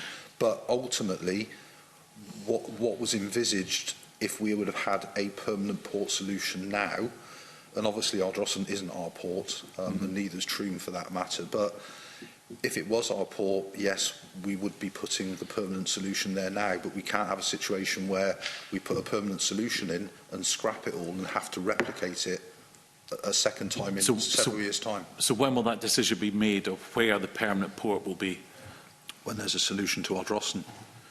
So and are you responsible at all for that, or is that down to Transport Scotland or someone else? Or it's owned by Peel Ports Group. It's the one private port that there is in the Lifeline Ferry Service network. I understand that bit, but who's negotiating with Peel Ports to see whether it's the permanent solution is going to be there or somewhere else? We are the eyes and ears and advisors for Transport Scotland. So when will you be making that decision then? Well, we can't force Peel Ports to sell a port. So I can't give you a date, but there are active discussions ongoing. Okay, it's just because I'm trying to get back to when there'll be a decision on LNG storage, and of course that's not going to be made until that's going to be done, but there seems to be no timescale in place. And it's frustrating for you, and it's frustrating for us. And I guess frustrating the for communities. The users. Yeah, absolutely. Okay, yeah. Thanks, Commissioner. Sorry I can't be more definitive, but again, you know, we could write to you if there is any white smoke on that front in the future. It's probably been ongoing since 2018 when I think that it was identified. No, 2014. 14, even longer. So there we go, we're into 10 years. Long and protracted negotiations. I'm looking around to see if there's any other committee members with questions. If not, I'm going to go to Sue Webber. Sue. Good morning. Thank you very much, Convener, and thank you for the invitation to attend. I'm going to pick up just on what Mr Lumsden was talking about before I come to my other question. I think, as far as I'm aware, the Ardrossan Port project, it's a combination of trying to get agreement between Transport Scotland, that you've said you're advising North Ayrshire Council, and Peel Ports as to the cost apportionment of the tender process. So why is, where are we with that element in terms of those discussions then? In the middle of nowhere, I think, at the moment. My understanding is that the minister will make an announcement on this in the coming months, but I can't say. I don't know. Genuinely don't know. So what I'm trying to say is, you say you're advising Transport Scotland. So who is it that's driving the timeline or the dragging of the decision or any movement on this project in terms of the tender process for the start time of the project? So it's slightly tricky. So there is, as you say, the tripartite is Transport Scotland providing some money, Peel Ports owning the port and providing some money, and North Ayrshire being a partner with Peel Ports providing some money. And at the moment, let's just say those amounts of money are ebbing and flowing between the three parties, which makes it very, very tricky. Okay. So we'll just have to wait. It seems an awful long time. I want to go back to something along the lines that my colleague Bob Doris spoke about trying to... I'm from the city, and I find it, as I'm sure many people do, to really understand what the ferry services mean to the islanders and how critical they are to their daily lives. And also, for context, I'm the ex-convener of the Education Committee. So I'm really deeply concerned to learn that there are 14 young people living on Iona that go to Oban High School that will no longer be able to attend school 5 days a week. And they will only be able to go to school 3 days a week, down to the fact that the Bull Hole or Aton, the aid to navigation, is not functioning. And that means that the ferry services can only operate in daylight hours. It also means that any Iona resident that needs to go to the mainland needs an overnight stay, whether that be for the dentist, hospital, banking, all sorts of things that I just get on a bus and go to do. So this is having a massive impact, and I gather that this Aton should be inspected every 6 months. But I've seen the pictures of what it looked like in September, and there's no way anybody got to the top of that to do that inspection. So I'm perplexed as to why we're sitting in a position where we're waiting on another, a suitable workboat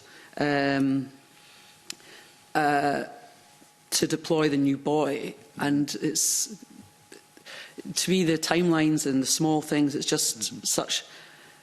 It's absolutely catastrophic for that community, and I was wondering what you might want to say to those families that are living on Iona and those 14 children that can't go to high school with their pals. Well, none of us in Seamal or Calmac come to work every day to mess up an island community, for sure. It is true that that particular aid to navigation has failed. We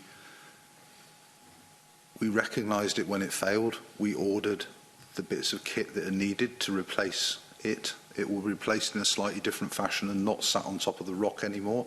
It will be a buoyed solution, and contracts or orders were placed throughout the world to basically consolidate all of the prerequisite parts.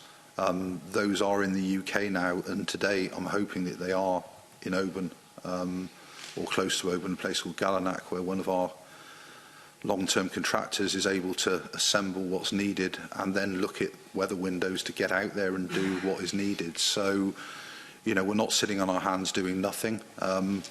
Things do go wrong from time to time, and it's not the sort of thing that you keep on the shelf. We keep a lot of major equipment on the shelf in case it fails.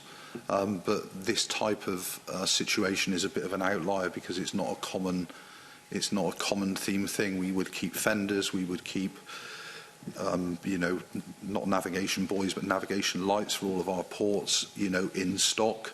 But that particular one is a complete outlier.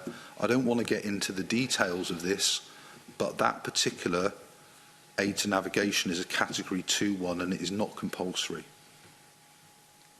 So, that aside, you know, I've seen the images of what it looked like, and you know, with a 6-month inspection programme, which from what I can see, has not been taking place.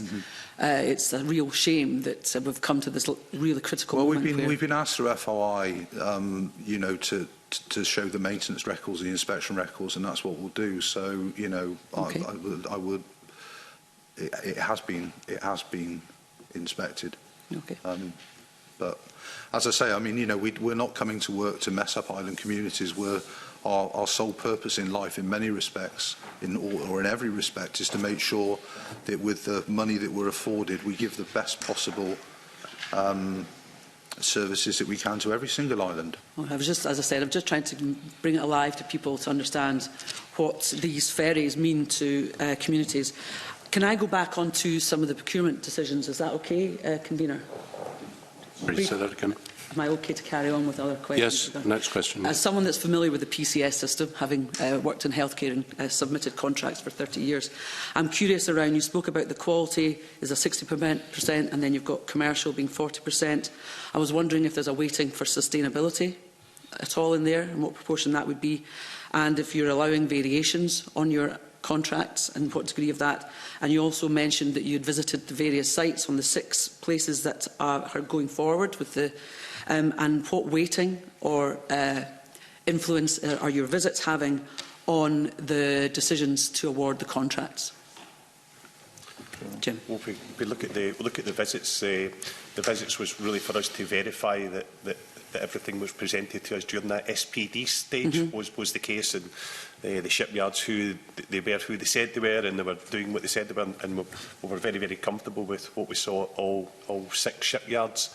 So what was your other questions there? I was asking about the sustainability weighting. You know, we've heard a lot from colleagues around net zero and all that sort of in that space. So in terms of when I used to submit contracts, it was like, so are you sustainable? And you had to, the weighting that contributed so to. That's something that we build into the technical specification for the shipyard, and not just about sustainability, but the performance of the vessels. And there's a weighting there as well for the...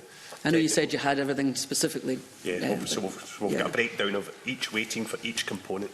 And you obviously put in a specific spec that you said, but I was wondering if you allow variations for that, or has everything got to be as such, and what degree of variation do you allow? That's my final question. So we put in quite a detailed specification, but it's really about performance. And if a shipyard want to deviate from the specification, they would have to inform us about why they intended to do that, so that everyone is basically on the same page when it comes to... So someone could give you something that's better than your specifications if they want. So as part of that, as part of our evaluation, and we spent... Hopefully we are improving every year as we go forward, you know, and we had a lot of input in this from some real procurement specialists as well, when it comes to even the legal side as well here, about how we evaluate, how we make clear our criteria, you know, when we actually do this evaluation. So if someone gets a 7 or an 8, it's against a clear set of criteria. And that feedback you'll give to them on the award as well. Okay. You said the deadline's the 24th of January, but when are you looking to award that? By the end of March. End of March, okay. Thank you. Okay, sorry, just a couple of final questions from me, if I may. Kevin, there's been some discussion about a member of CMAL that was employed by Ferguson Marine and how that was funded. Specifically, I think the operations officer was transferred across, or was he still paid? I mean, we're talking about Andy Crossan. Could you just highlight and explain that to me? Because I'm not sure I've followed what the Auditor General said and what's actually happened. So perhaps you could highlight and explain that to me. Well, I can tell you what we know for sure, but I'm not going to go into specifics in relation to sort of people and human resources within CMAL for obvious reasons. So when David Tideman arrived at the yard in February 2022, I think it was, he approached us quite quickly, myself and Jim, and basically said that he didn't think that his team was strong enough, and he wanted to second. Actually, originally said, "Can I have Jim?" And I said, "No, thank you very much." So, anyway, without going into specifics, we did agree to second a person over to Ferguson's, and there was a formal secondment agreement signed at that point in time, which was towards the end of February, early March 2022. And effectively, that was for CMAL to continue paying that person through CMAL. We're part of the pay policy unit, so we cannot vary, we cannot give people bonuses, we cannot vary outside of pay policy. But the arrangement was that because he was being because they were being seconded, the Fergusons through their payroll would give that person an uplift for the work that they were going to undertake, and that was very, very clear, and it was laid out in a secondment agreement. Everything basically went pretty quiet from that point onwards. There was a point in the middle of the contract, of the secondment contract, which there were some quite hefty accumulated holiday periods, and those holiday periods have to be taken within our own sort of HR world within CMAL. So that person did take about 5 weeks holiday and my understanding is that that was paid separately for that person to continue working within. So just within help me. So if you second somebody, yes, they're still employed by you. So you're still you don't. The money that they cost yes, is paid to you, and you pay it to them, or is it paid directly from Ferguson Marine? No, it's paid directly from us. So the original contract is paid from us. There was a top-up which was paid through the payroll of Ferguson's, which was noted in that secondment agreement. And if you look at the section 22, which is what you're referring to, and you say you're confused, that is the £36,000 annually, which is the first line of that particular section 22. And so we then fast forward to David Tideman being dismissed, and I was approached by David Dishon. It was here before Christmas as the accountable officer, and he came to me and said, "What do you know about the arrangements that were made in regard to Andy?" Because sorry, I missed that. Before Christmas, this year or last year? No, so it was in the summertime of last year, 2024, when David Tideman lost his job. A week or so later, I was approached by... I thought it was earlier than that. I mean, I think we were told... When was David... Well, we were told by Andrew Miller when he came in that the search for a new chief executive started on the 30th of November. I haven't got a clue. That was 2023. Maybe. So just to clarify, before 2024, for Christmas 2024, you were approached by David Tideman, but he'd gone by then. No. So I basically, David Tideman asked for a secondment agreement in February, March 2022. Mm-hmm. That was a formal agreement between CMAL and a formal agreement between Ferguson's and the individual. Yeah. And if there was a variation to that, then that should have been brought forward by Ferguson's to say, we want to change the arrangement. That never happened. So if we fast forward, when David Tideman lost his job, which I think was sometime in the middle of 2024, a couple of weeks after that, I was approached by David Dishon, who was the Chief Financial Officer and then became the Accountable Officer, to say, can you tell me what arrangements had been made in relation to that secondment agreement? So I just got the secondment agreement out from a file, basically printed it and handed it to him and said, that's what it was. And then he said, was there any formal variations to that? And I said, no, never. And that is when, effectively, I found out that there had been some private arrangements made between CMAL's employee and Ferguson's, and I think probably personally David Tideman. So was that agreement to pay money to a company? No. The secondment agreement said that we would continue to pay Andy Crossan his full salary. And it also said that there would be a top-up which was paid through the payroll of Ferguson's for IR35 purposes. So you were surprised when you heard he was getting more money than you thought he was getting? I was surprised, and other emotions, yes. Okay.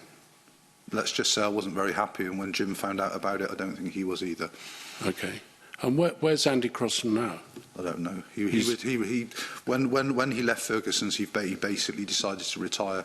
He was on the cusp of 67. So when his secondment ended, he ended his secondment with, or did Ferguson Marine end his secondment? Ferguson Marine ended his secondment, and he came to us and he retired.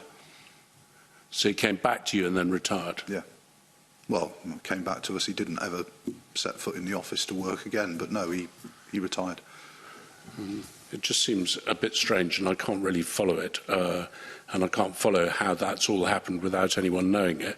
And I can't follow how that's happened where a organisation has allowed somebody to move across so that they don't have to form part of the public pay awards process. It seems odd.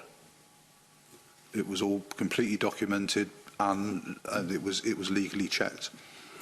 So it is not, for me, it's not odd. It's a secondment agreement. But, you know, if individuals, whoever they are, whether they work for a company or whether they're individuals at work, full stop, you know, do not say what is going on. I haven't got a crystal ball. If I did, I wouldn't be sitting there because I do the lottery every week, wouldn't I? I understand that, but what I would say is if somebody's seconded and the additional money is being paid by the person that seconded them to that person and the secondee's company doesn't know about, I think that's quite odd.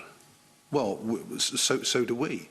Okay. I mean, I'm not saying it's anything other than odd. Okay. But, you know, I haven't got a crystal ball, and if somebody doesn't come along, which is what the contract said, if there's any variations, it needs to be exposed, and it wasn't. Okay. Okay, and just my final question, which is to Jim, just so I've got this right.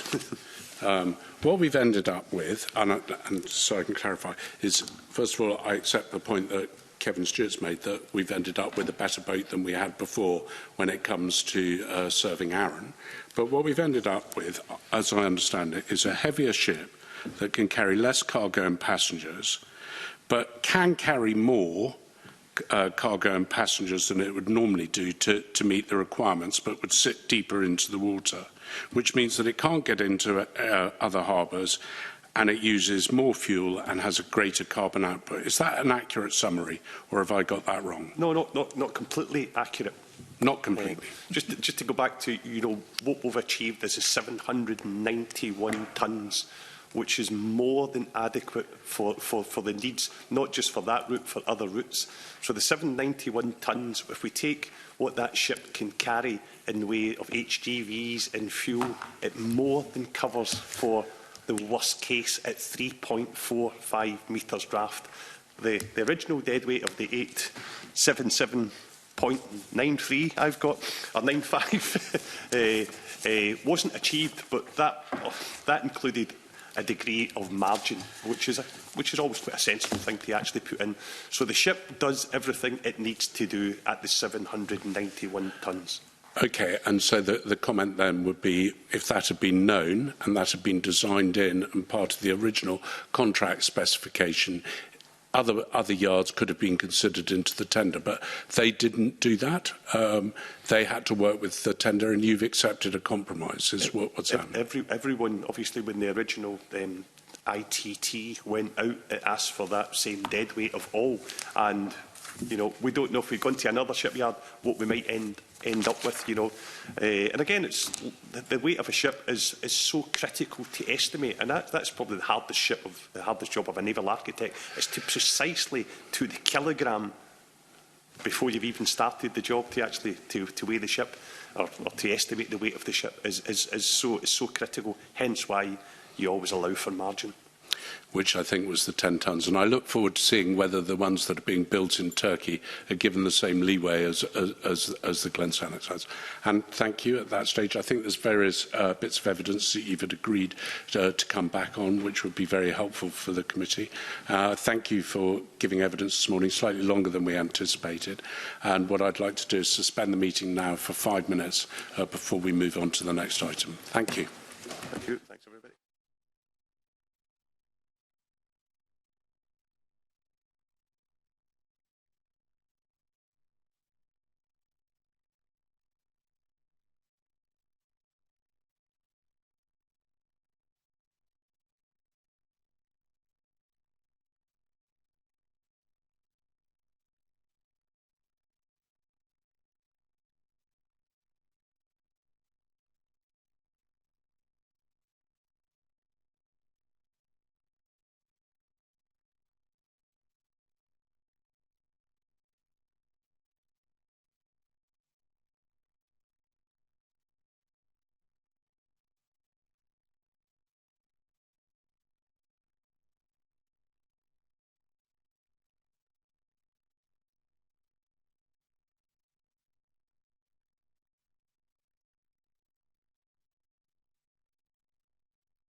Welcome back to the Net Zero Energy and Transport Committee meeting.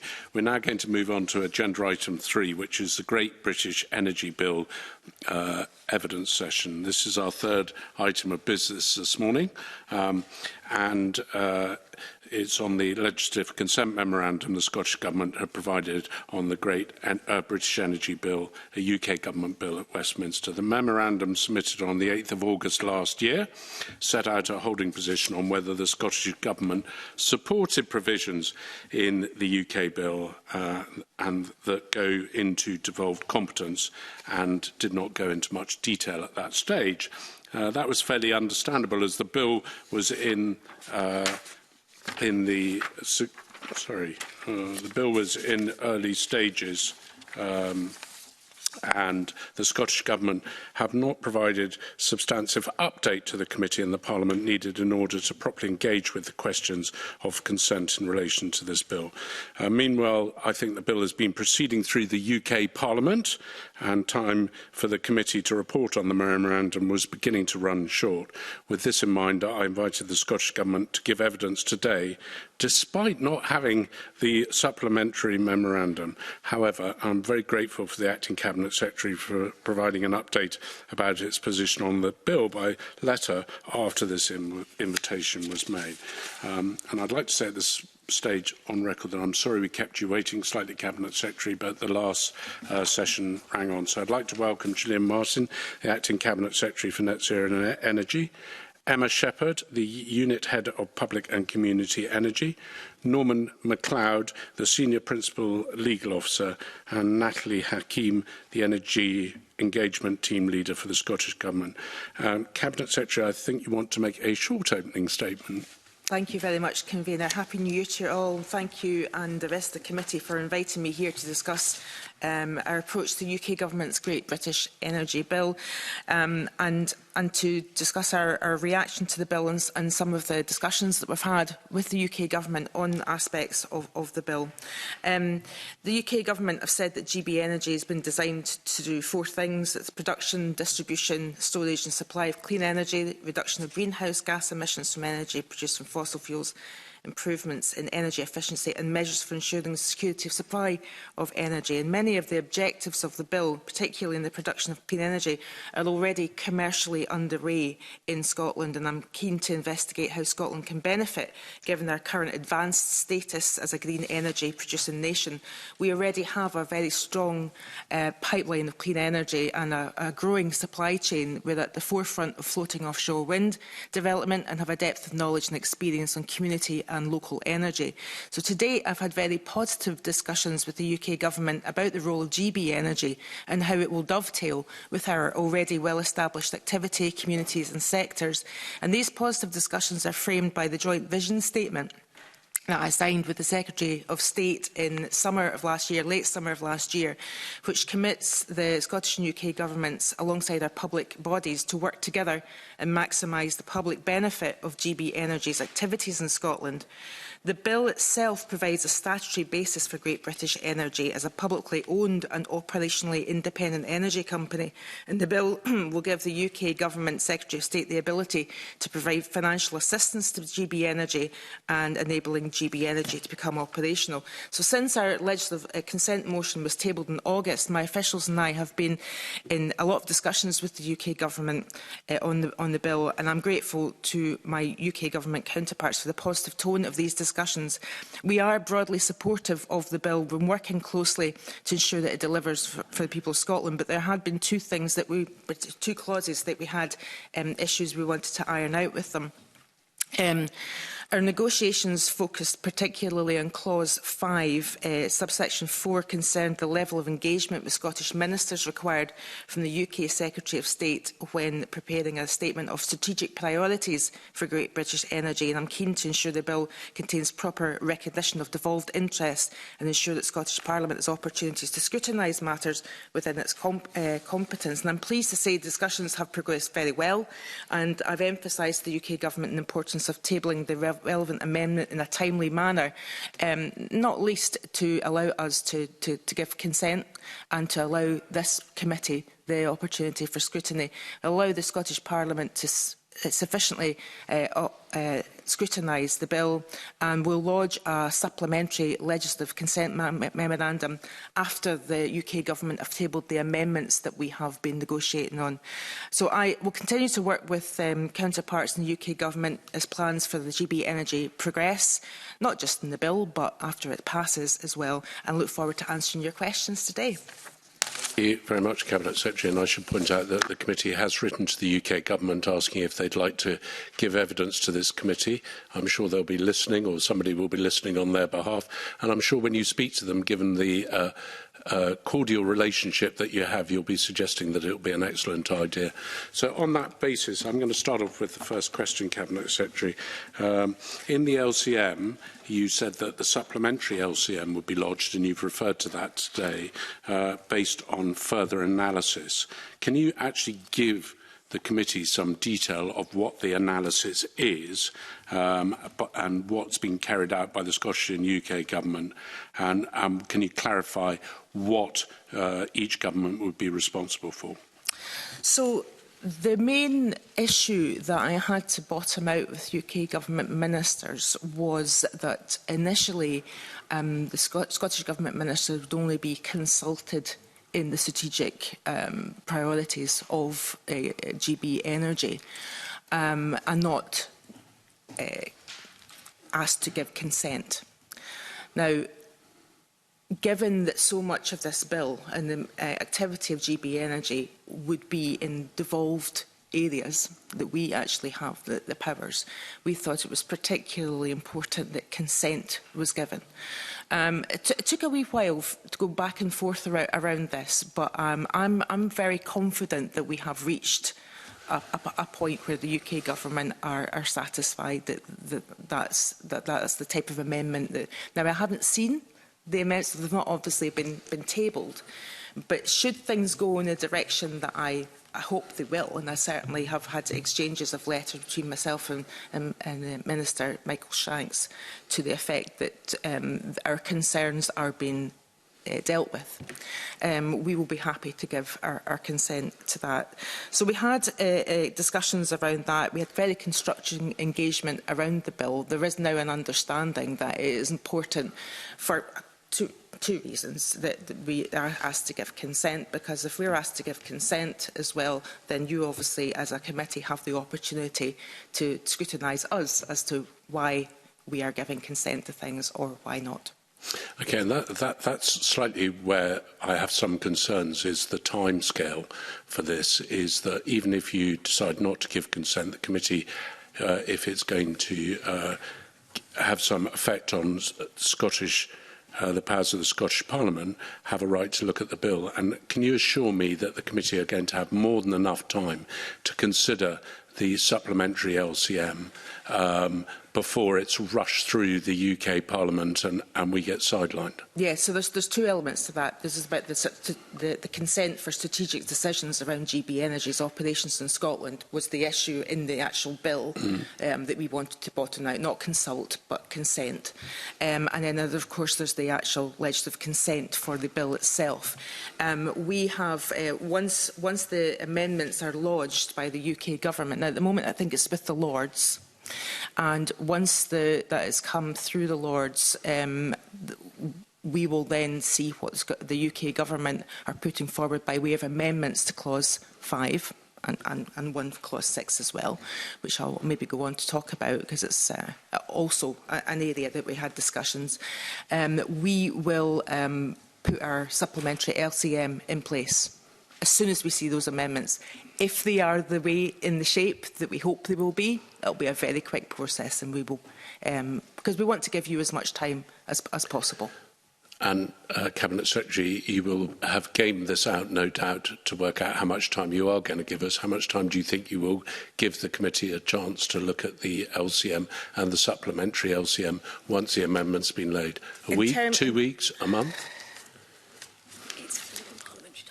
Yeah, I mean, it's dependent on the parliamentary timelines as well. As soon as we see the amendments, we will be able to give we'll put an LCM in, and we will do that as soon as we can. Things are looking like we want to be supportive of the bill. We want to give consent if our negotiations come to, well, the negotiations have come to fruition. If the amendments are the way we hope, then we will do that immediately. And Cabinet Secretary, I accept that. I'm trying to make it clear that the committee wants proper time to consider this and needs time to consider it, even if you are happy to give consent. There is a procedure that goes through, and part of the reason for having the evidence session today is the fact that I'm slightly frightened, as I guess the rest of the committee should be, that we might get bounced to make this because it's making such quick progress through the UK Parliament. Well, my understanding is it will be out of the Lords within the next couple of weeks. And at that point, obviously, if there's any amendments coming from the Lords, and then there will be amendments coming from the UK Government, as soon as they lodge their amendments, that's effectively the starting pistol been fired and us looking at those amendments and giving our consent. Okay, I think I've made my point. I'll go to the Deputy Convener for his questions. Thanks, Convener. Good morning. Just sticking with Clause 5 and the concern that you have around consulting Scottish ministers on setting the strategic priorities for GB Energy. I'm taking from what you've said is that your request to the UK Government is that consulting should actually be consent of Scottish ministers. Is that correct? Yes. Can you give me a practical example of the type of policy implications it could have if Clause 5 is not changed from consult to consent in areas of devolved competence? Well, it would effectively mean, and Mr Matheson, you'll know this intricately well, obviously Scottish Government ministers have got the powers to consent to developments of all types within the Crown Estate seabed, within the landmass of Scotland as well. If we were to merely be consulted on things that were happening with GB Energy, then that takes away from that power. So it would dovetail with the consents that come to us. But in terms of the strategic goals of GB Energy, I think this is where it's really important, because one of the things that I think initially, when GB Energy was being floated as an idea pre-election, I think we were all asking, well, what is that going to be? And I'm very keen that we are an equal partner in what GB Energy does in terms of the strategic actions that they take, that they should not be necessarily competing with commercial. They're not there as a competitor against other commercial operations. They have to be adding to what we already have in Scotland. So with just having consult instead of consent, whatever those strategic priorities end up being, we will be consenting to them. And what I want to see in those strategic priorities as the company develops is that they are providing additionality to what's already in the energy sector in Scotland, that they are adding or increasing capacity in areas that is required. So, for example, I'll give you an example in community energy.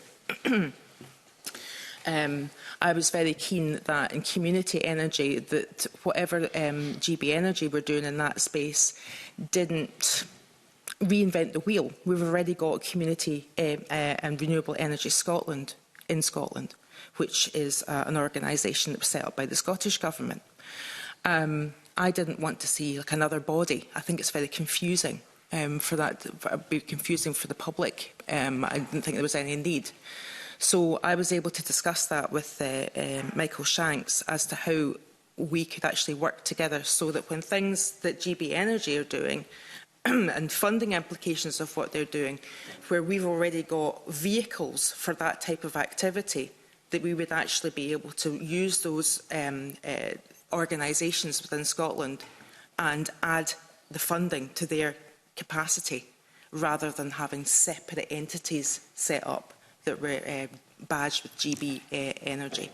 So that's a couple of examples, but the strategic priorities having our consent means that as it develops, and I don't think GB Energy really is fully developed yet, I mean, I think that that's the point, is that we have got the proving part in place that whatever direction it goes to has to be with the consent of Scottish ministers as well, because it's very early days in what actually GB Energy is going to actually achieve.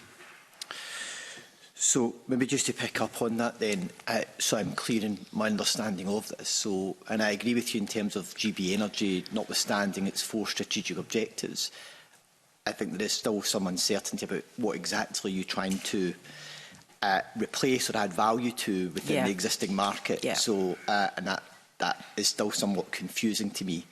However, I'm taking from what you're saying around the setting of the strategic priorities is that there is a danger that if Scottish ministers are only consulted, is that GB Energy could set strategic priorities that run counter to the priorities that the Scottish Government have set, for example, in how it wants to use the Crown Estate, or how it might want to go about providing areas such as good practice for community benefits, and the potential for those priorities to undermine some of the things that we've already got in place or to work in counter to what we're trying to achieve. Is that my correct understanding here?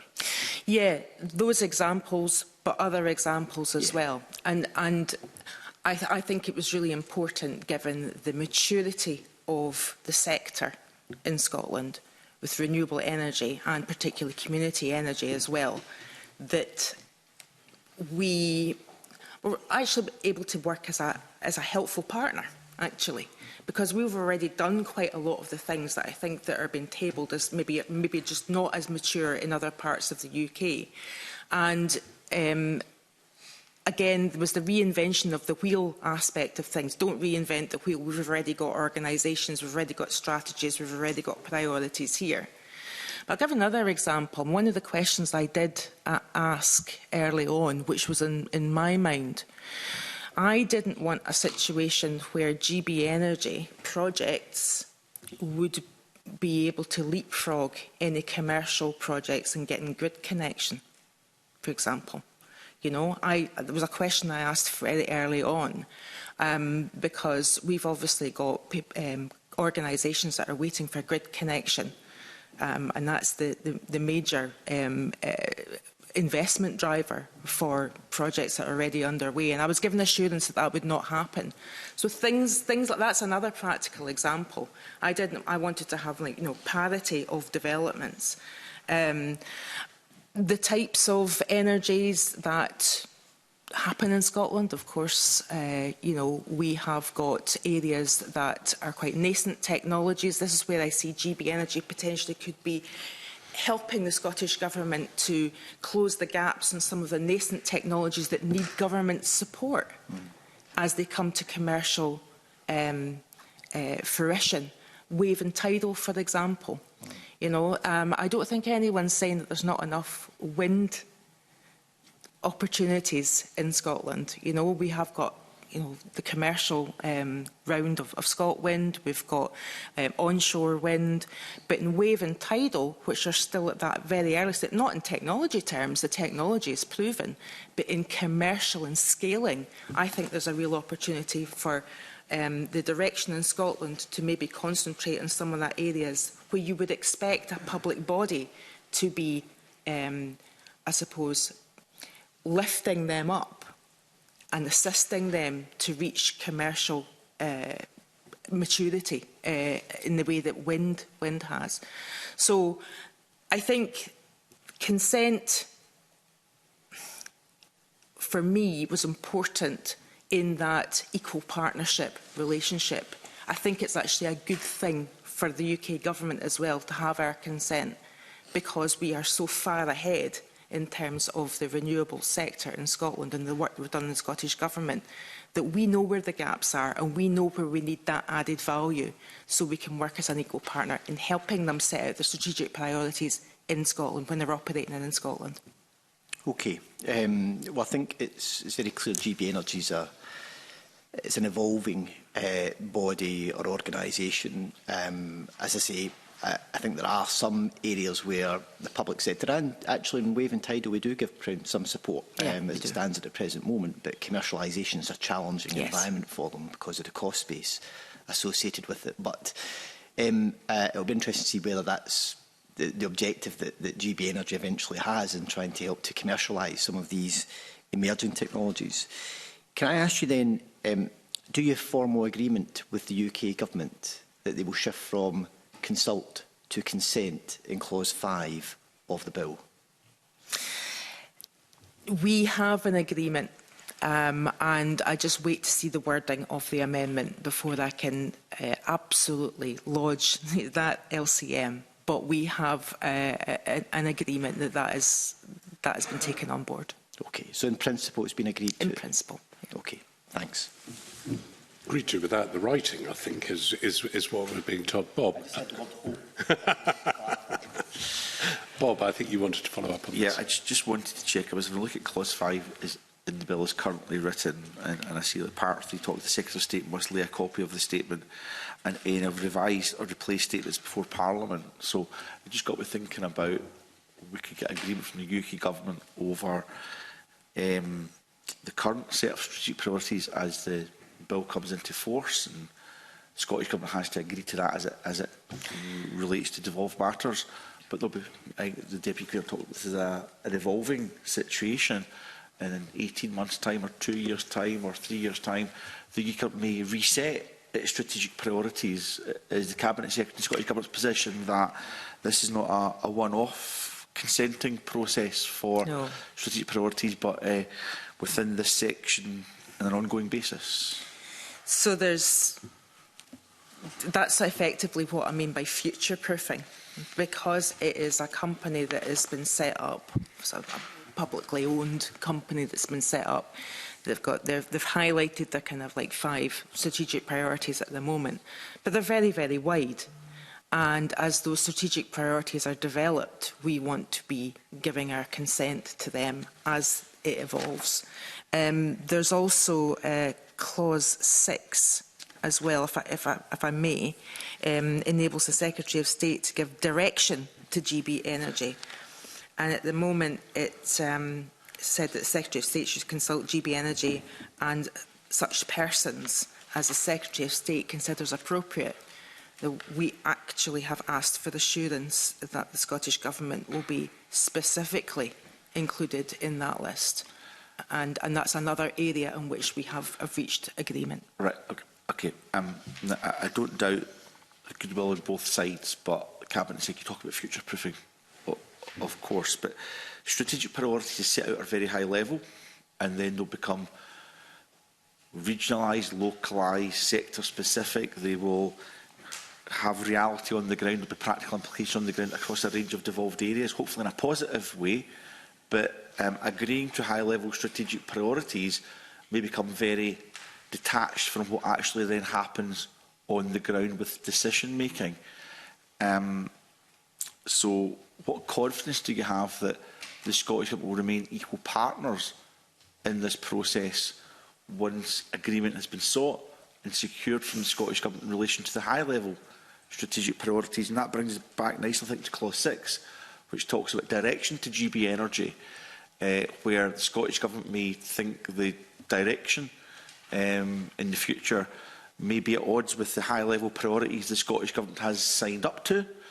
Would you be seeking specific consent or consultation in clause 6 where direction is actually given to GB Energy or its partners? So your concerns that you have just outlined were initially my and the government's concerns as the draft was put in front of us, and that's why we've worked so hard to ask for the change to wording on clause 5 and to get agreement on clause 6 as to be involved in the consultation around what the direction is given to GB Energy. I feel confident at the moment that the change from consult to consent will allow that future-proofing to happen. But what I'm also heartened by is the willingness of the Chief Executive as well, Jürgen Meyer, to engage with myself and the First Minister very early on in his appointment to talk about working together. So there is, of course, the Secretary of State of Scotland as well around this. I think it will be good for both governments to have this relationship where consent is actually in statute, because that will ensure that we are being treated as an equal partner here.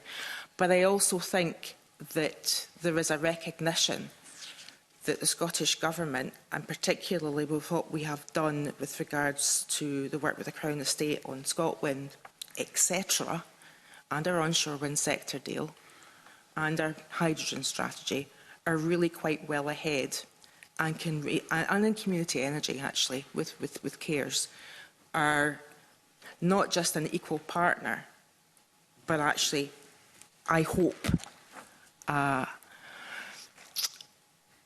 source of advice on how GB Energy will best operate in Scotland.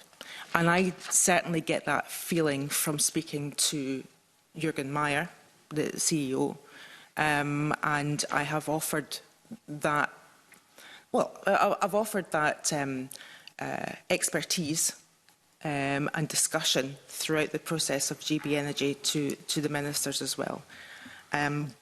But that's why I wanted consent to be the wording of the amendment. Can I just check, Cabinet Secretary, that's consent in relation to Clause 5 but not Clause 6? No, we have... so, let me just have a look. I've actually wrote to Minister Shanks on the 16th of December, and we've sought agreement from the UK Government on Clause 6 of the bill as well. The discussions on that still taking place but are very positive at the moment. So at the moment, Clause 5, I feel that it's pretty much nailed down. Okay. Clause 6, we're still in discussion on that. I'm hopeful, though. I know UK Government counterparts will should be following the scrutiny session. I'm being careful because I don't want to preempt. I mean, I think it's important that we see the amendments and the wording of the amendments before we can say that we're absolutely satisfied. Can I also give the briefest of preamble to my final question, Convener, because I don't doubt the goodwill in the common cause from the Secretary of State with the Scottish Government or the CEO, and I'm not trying to be a fly in ointment either. I'm just trying to do my due diligence in relation to scrutiny. But Secretary of State is, of course, come and go. Cabinet Secretaries come and go. Yeah. CEOs come and go. And what's left is what's in statute, Convener. And that's what we have to scrutinise. So I would be keen to see consent in Clause 6 as well. And I think I'd be keen to see how this will be reviewed in the future in relation to whether the powers passed to the UK Government on an operational basis do what it says on the tin and gives us the outcomes that we want. And I think that's important for the committee to have a balanced view on the passing, or recommending the passing of these powers via an LCM to the UK Government. Yeah, I mean, I think that we have concentrated on the areas which have, devolved implications, and that's particularly in Clause 5. Clause 6, not so much. That's about the company more generally, rather than acting in the Scottish space. So we have, we've obviously had those discussions. Right, Clause 5's the one that we really had to get consent into, because that has the most material difference in terms of things happening in the devolved space in some of the issues that Mr Matheson brought up. Okay, and ongoing discussions in Clause 6. Okay. Yeah. Thanks. Thank you, Bob. Next questions come from Monica. Sorry, I don't know why I sound surprised. I'd lost you on my list. Monica. Yeah, I'm still here. Thank you, Convener. Good morning, Cabinet Secretary. It's just to ask about the issue of EU alignment, because the LCM stated that the position on EU alignment would be looked at as part of further analysis. So I just wondered if that analysis has been carried out, and if you're able to say if there are any implications for alignment with the EU. Yes, so in absolutely everything that we do, we look at EU alignment regards to whether we give consent or whether it's our own bills. There is actually nothing in this bill that suggests anything in relation to EU alignment. So I'm content in that area. Short answer, but effectively there is nothing that is an issue. Okay, straightforward then. I've got some questions that can come later, Convener, so that was all on that particular issue. Douglas, I think you've got a question. Thank you, Convener. I was going to ask Cabinet Secretary about the jobs in Aberdeen that's GB Energy have announced 200. Do you have any more, have they provided any more information to yourself on what those jobs will be or not? But, no. And I think that I'm glad to hear that you have invited the UK government to the committee, because that's the level of detail that I think really is, and the questions that for them. Obviously, there's been announced with high-level statements about what it will mean in terms of jobs for the area, where the offices are going to be situated, etc., etc. Obviously, we were very pleased that Aberdeen was chosen as the headquarters, but what that means in reality in terms of the jobs associated with that really is, forgive me, a question for Minister Shanks in that area, as well as sort of like, again, questions around the kind of like how the strategic priorities might take shape as well. And would you expect when that head office is communicating with organisations like SNIB, for example, Marine Scotland, Crown Estate Scotland, that you would also be involved in that and they would almost come through yourselves before sort of engaging with them? Or how would you see it working, Cabinet Secretary? We, in the summer, the Secretary of State and I signed a joint vision statement, which is in the public domain, around specifically that, about the engagement with the Scottish public bodies. Yep. And there was an agreement made that there would be, and there's been work done by DESNES on actually working with Scottish bodies, whatever. They don't want to be in a situation where there's anything, going back to what Mr Martin said about anything that butts up against any of the priorities of Crown Estate or the processes of Crown Estate or SNIB, for example. So in terms of the Crown Estate, I think the Crown Estate Bill is going forward, going through, the Crown Estate Bill for England and Wales is going through the UK Parliament at the moment. Obviously, we've got our own Crown Estate Bill in statute. I think it's about 5 years old now, our Crown Estate Bills. Our Crown Estate is a separate entity, but we would expect that the GB Energy will be working with our Crown Estate. One of the things that we were keen to progress in terms of the Crown Estate, that there's parity between the Crown Estate in Scotland and the Crown Estate in England in terms of their relationship with GB Energy as well. So the recognition that GB Energy will interact with Scottish public bodies and that we will be kept aware of what those interactions are was all set out in the vision statement. Okay. We've heard that obviously the GB Energy will have a role to play in development of renewable energy in Scotland. What role do you think they'll have to play in terms of carbon capture and storage, and also hydro pump storage? Well, that's a good question. But I would say in terms of carbon capture and storage, I think that separately, I don't think you would be surprised to hear me say that separately in carbon capture and storage, GB Energy Bill is not the big ticket item here. It's track status been given. We have been waiting for track status to be given to the Acorn project for years now, and it's probably, I mean, I without any kind of bias, it is probably one of the most advanced propositions for carbon capture and storage. I don't think GB Energy itself is going to provide that. It's going to be the track status, putting it on the track 2 status. That is the mechanism that is going to be able to allow that to go ahead.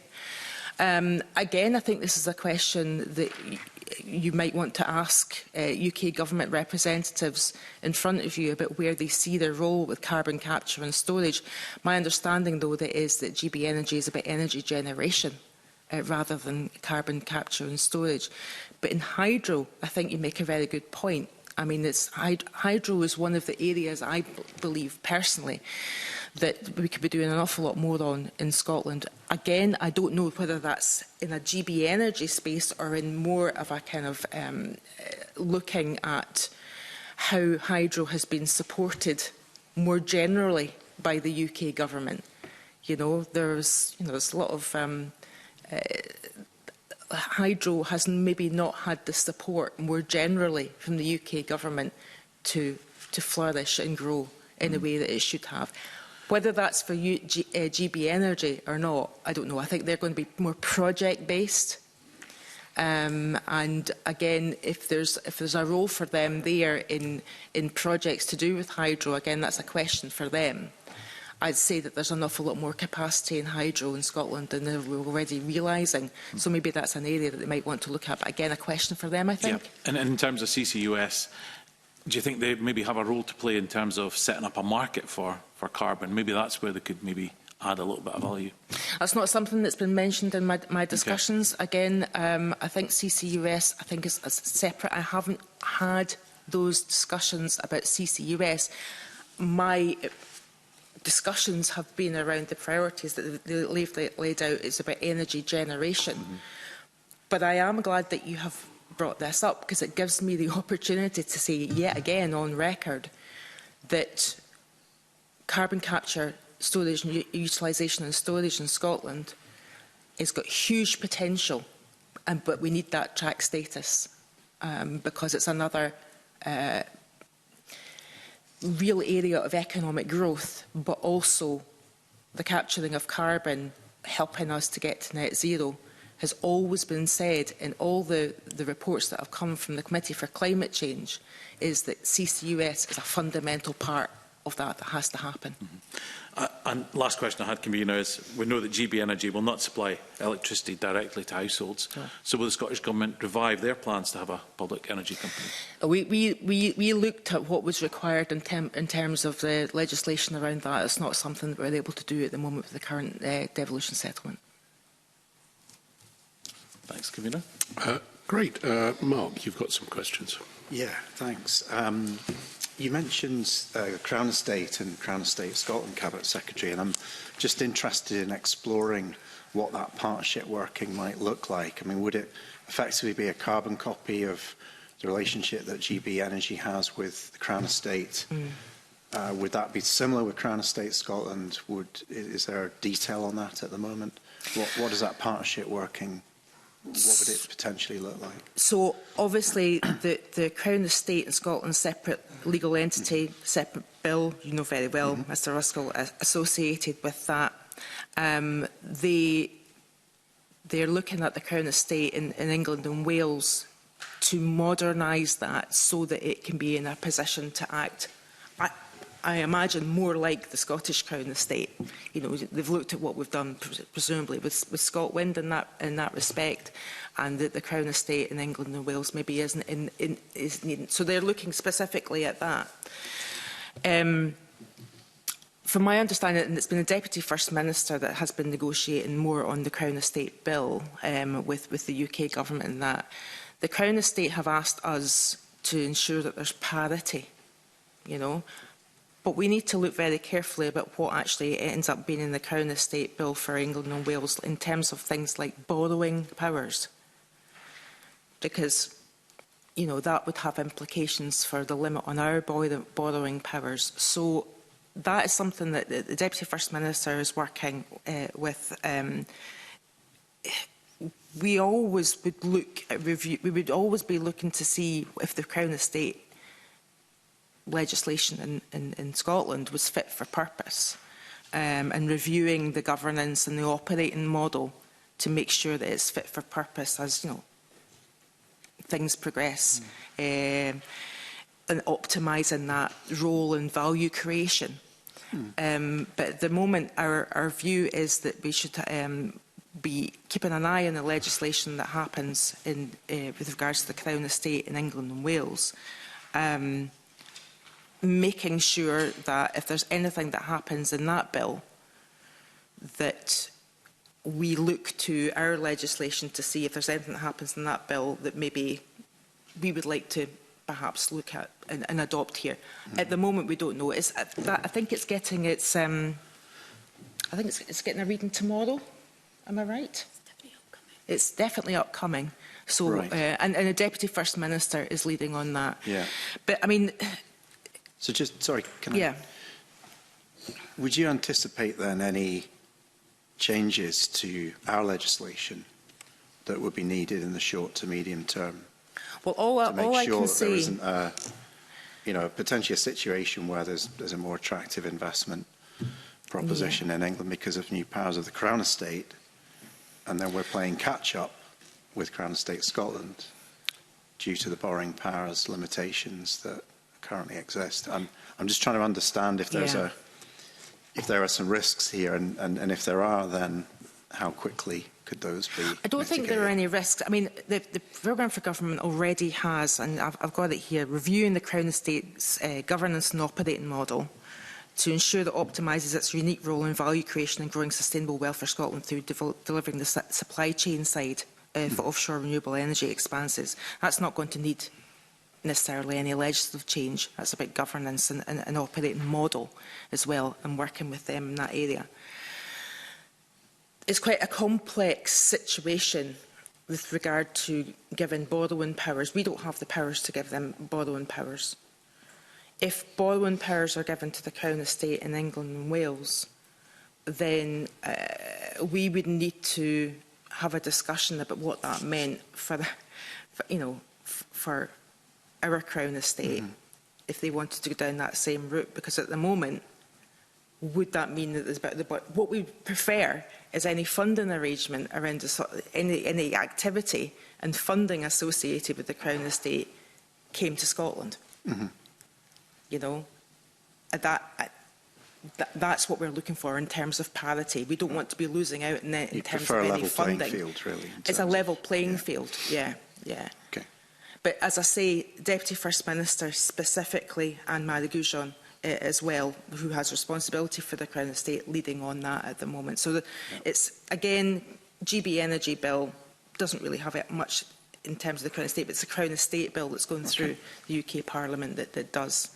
Okay, thanks for that. And then just thinking about where we are with our own energy policy in Scotland as well, and the Energy Strategy Just Transition Plan.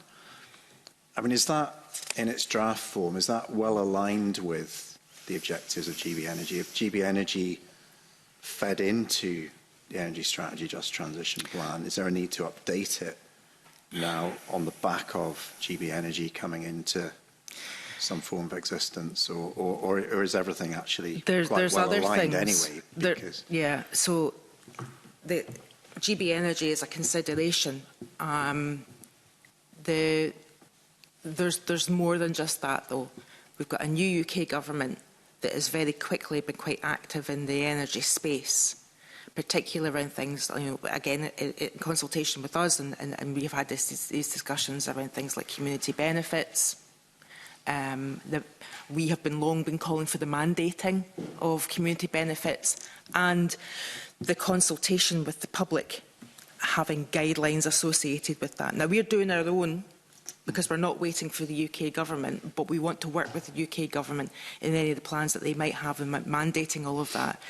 There's obviously quite a lot of policy shift from the UK government, the impact on our energy strategy. That's why we've not published it. We are coming to grips with that. We're involved in that. GB Energy is not feeding into our energy strategy, but our reaction to the policy shifts from the UK government, the new UK government, absolutely we're taking into account. There's quite a lot there that we have to be grappling with, and it is making a material difference to some of the things we've got in the energy strategy. We don't want to publish an energy strategy that becomes out of date. Yeah, okay. So GB Energy will be quite closely aligned with GB Nuclear. Is there an acceptance from the UK government of the policy on nuclear this government has in NPF4? Yes. So there's not agreement in terms of, we've got different policy to the Labour government in terms of nuclear, but there is an acknowledgement, of course, that we don't want the current technologies, new nuclear developments in Scotland. Okay, so clearly consenting planning would be Scottish Government's role in relation to that. Is it unlikely then that you're going to see GB Energy and GB Nuclear looking at investment models for small modular reactors in Scotland, or eyeing up spaces for new nuclear or extensions? You rightly point out we've got the consenting powers associated with that. Okay. So our current policy on that is well known. Right. But so again, you think it's very unlikely that GB Energy would be working on nuclear in Scotland? I think that's a question for them. Okay. But right. Obviously there's things in our policy that means that there won't be consent given for new nuclear with the current technologies. Yeah. For all the reasons that are on the record. Indeed, highly unlikely. Right, okay, thank you. Thank you. I think Monica might have had some questions on this. I can't see her on the screen, so there she is. Monica, I think you've got some questions on this. Thank you, Convener. I think Mark Ruskell's covered a lot of the ground, but just maybe sticking with the energy strategy and the Just Transition Plan, which we all look forward to seeing in its final version. Just Cabinet Secretary, if you can give an update on what recent engagement has been had with trade unions, and whether it's the Scottish Government's aspiration to see collective agreements or collective bargaining agreements across the supply chain. I've been speaking to the RMT union and obviously speak to other trade unions as well, and I'm a member of the RMT parliamentary group, and I think there is just a concern that the collective bargaining agreements might not be in place for offshore wind and offshore oil and gas supply chain jobs. Is there anything you can say today on that? So I had a meeting with STUC and relevant union heads in St Andrews House in, I think it might have been July or August, around this particular. They wanted to feed in person their thoughts to the draft Energy Strategy and Just Transition Plan as well, and they made those points to me as well. I think in more in the Just Transition Plan space is really where that will sit. Again, I'm not going to preempt what's going to be in the plan that is launched as well, because obviously given what I've just said to Mark Ruskell, it's been looked at, particularly the energy strategy has been looked at given the happenings in the UK space, not just in terms of policy, but also some of the issues that have been brought up and some of the decisions that have been made around legal proceedings. Let's put it that way, around some of the things that have happened there. So all I can say to Ms Lennon is we engage with the unions all the time on this, and I had that specific meeting with them to go through some of the issues that she has mentioned. Okay, no, I appreciate that answer from the Cabinet Secretary. I suppose, given today we're talking about energy, we're talking about just transition, it would be remiss of me not to ask about Grangemouth as well. So I know you've had very close discussions with the UK Government about GB Energy and everything adjacent to that.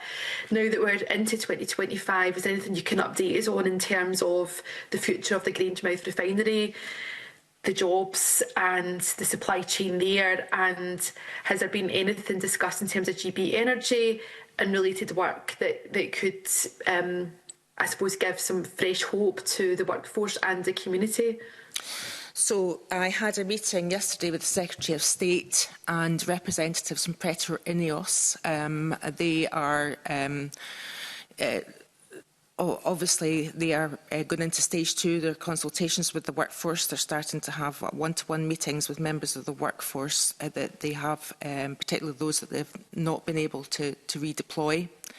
They were able to give us, in fact, I've asked for more detail from them on the people that they're retaining, the workforce that they're retaining for the import terminal, and also the workforce that they're retaining for the shutdown, of the refinery, and the processes associated with that as well. But also some information. I've asked for information on those people who have also got other employment, whether that's in other parts of the Grangemouth industrial complex or whether that's elsewhere, and they were saying they're going to try and provide that for me, because I think it's important that we know what's going on there. But I'm also due to have a review of the study that has been done, Project Willow, which is looking at the various different opportunities, commercial opportunities that there will be for the Grangemouth site. It's very well, it's far advanced. Secretary of State had his discussion with Ernst & Young on that before Christmas. Mine is due, I think I'm having it next week. So I'll be able to have a lot more discussion about.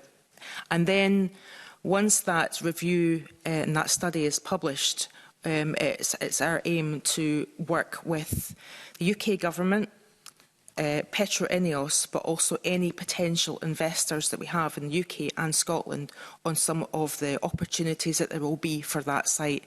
I think it's actually very exciting, some of the opportunities that are there. I actually really look forward to hearing more about the detail of Project Willow. It says to me initially there's some about 4 or 5 particular streams of opportunity in terms of what that site could become that could be really exciting for Scotland and the rest of the UK and the workforce at Grangemouth. Well, it sounds like you're feeling optimistic for the future. I'm not sure if the workers today and their families are feeling excited. I think they're incredibly worried. So I suppose a question that I have is that, the Just Transition Strategy, the energy strategy, it's not ready yet. There are opportunities that can be grasped, but is there a risk, Cabinet Secretary, that the action and the strategy will come too late? Because we've talked about this many times in the Chamber and in committees that if we don't deliver a just transition for the workforce at Grangemouth and that community, it's going to be really difficult to make that real in any other part of Scotland. So what reassurance can you give the committee and the country today that we're not going to miss these opportunities, whether it's on sustainable aviation fuel or something else? You're having discussions with UK government, there's separate discussions that you're having with other stakeholders, but how do we, as a parliament and as a country, feel as confident and excited as you're feeling that we're not going to miss these opportunities? I don't think I've worked as closely with the UK government on anything else than I have on the Grangemouth situation. Not actually just with the government, but also with partners in the community of Grangemouth, including the unions, representatives of the workforce, Petro Ineos, the local council leadership in that area, and the GFIB, which is the Grangemouth Future Industry Board. I don't think I've ever been as involved in anything that has been as focused on a just transition, a practical just transition. And we've obviously, both governments have put substantial funding into Project Willow as well. But Project Willow for us is not a study.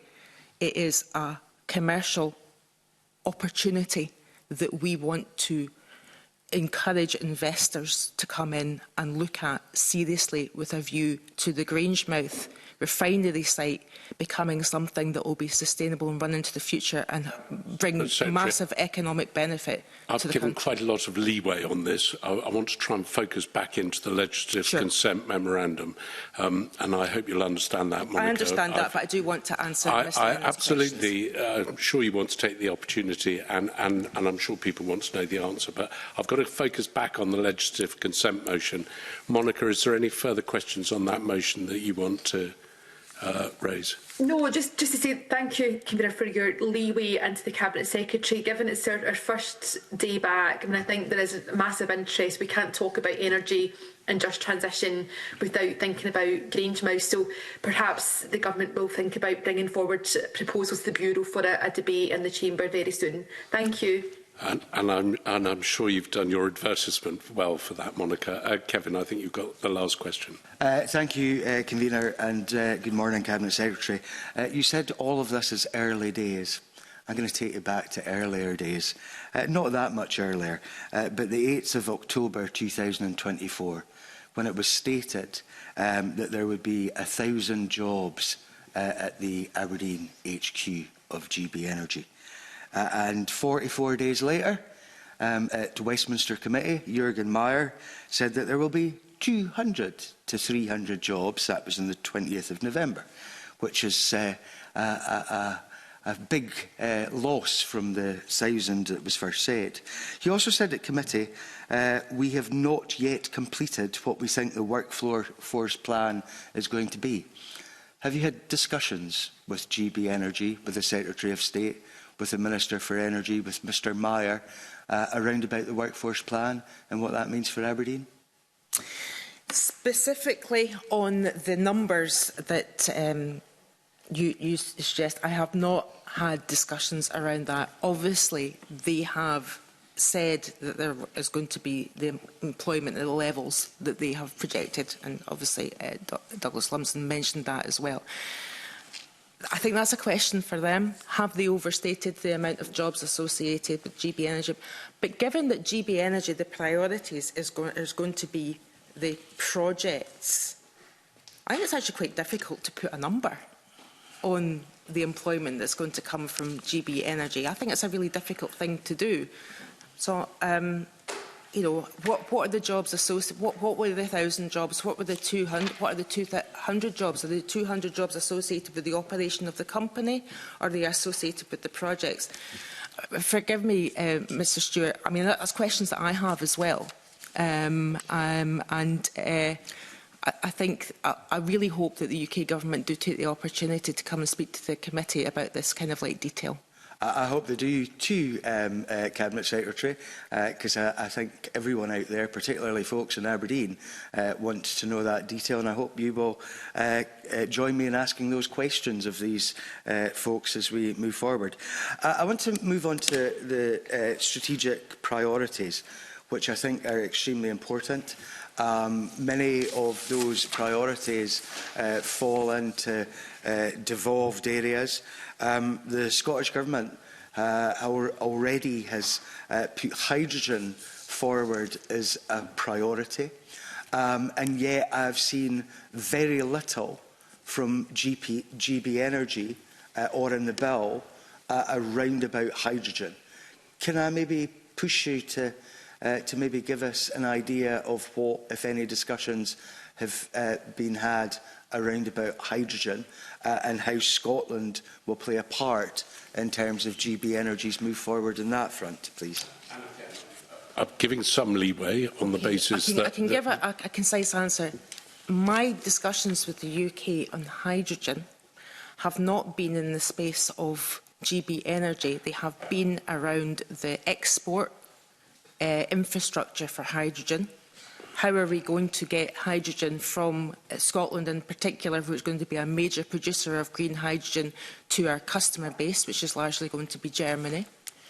So we need the infrastructure, we need that working with the EU on that, and also with the technical aspects of the standards associated with the production and the export of hydrogen.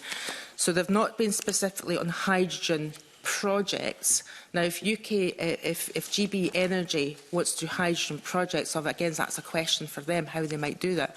I would suggest that there is an opportunity for going back. I don't want to go back into upsetting the convener by talking about Grangemouth, but there's a big opportunity in Grangemouth for the production of a blue and then green hydrogen. A lot of that would be made a lot more commercially viable if we had track status and carbon capture and storage as well. So I've been having those discussions around hydrogen but not necessarily in relation to my GB Energy focus, which has been focusing on this bill and making sure that we have the consents that we need, the consent responsibilities that I want us to have. Okay. Again, in terms of strategic priorities, the national grid is obviously a strategic priority for GB Energy. That obviously has implications in Scotland around about infrastructure. And we have seen elsewhere in the world of late, particularly in Ukraine, with the Russian invasion and attacks, the ability to knock out national grids, national infrastructure. In terms of the discussion and future consents, have there been any discussions around about establishing local grids rather than an over-reliance on a national grid? That in relation to the LCM. I mean, we're going to come to Cabinet Secretary, we're getting another session with you on energy, which I'm sure this can think. I'd like to try and drive it back to the LCM without being too much for Kiltron. GB Energy is not involved in the grid infrastructure. Okay. The only discussion I've had around is one that I mentioned earlier, where I wanted to ensure that GB Energy projects wouldn't be able to leapfrog people, organisations in the existing queue for grid. But you raise a very interesting point, and I'll come back and speak to you about some of those things in another session, maybe. I thank you very much for that answer. My final question is around about technology development, which will fall into GB Energy's domain. I had the pleasure of attending a meeting with you recently in Aberdeen, Cabinet Secretary at OSI Renewables, and listening to some of their proposals. What discussions have there been around about joint funding for research and development and investment in these projects, and can we be assured that there will be linkages between GB Energy in terms of the Scottish Government's ambitions on that front, and will the resources follow, and is that part of the discussions I want to make sure that we get our fair share of the investment funding for any technologies that's going to GB Energy to come to Scotland, so that we, again, don't reinvent the wheel in terms of the vehicles for giving out that funding. We have already got well-established funding streams that have done very well and are oversubscribed. So to be able to increase the capacity, we need to make sure that we have the funding associated with GB Energy's funding streams in that area coming to Scotland. Thank you, Cabinet Secretary. Thank you, Convener. And well done, Cabinet Secretary, to getting it back to the LCM. I'm grateful for that. And I'm grateful for you giving evidence that this morning slightly extended the area that we looked at, but I am grateful. I would just like to say, before we move into private session, on behalf of the committee, I'd like to thank Jenny Mounser for her service to the committee as she moves on to another job. She will be mortifiedly embarrassed that I put it on the official record, but I do think the clerks do a huge job of work for us. So thank you, and we now move into private session.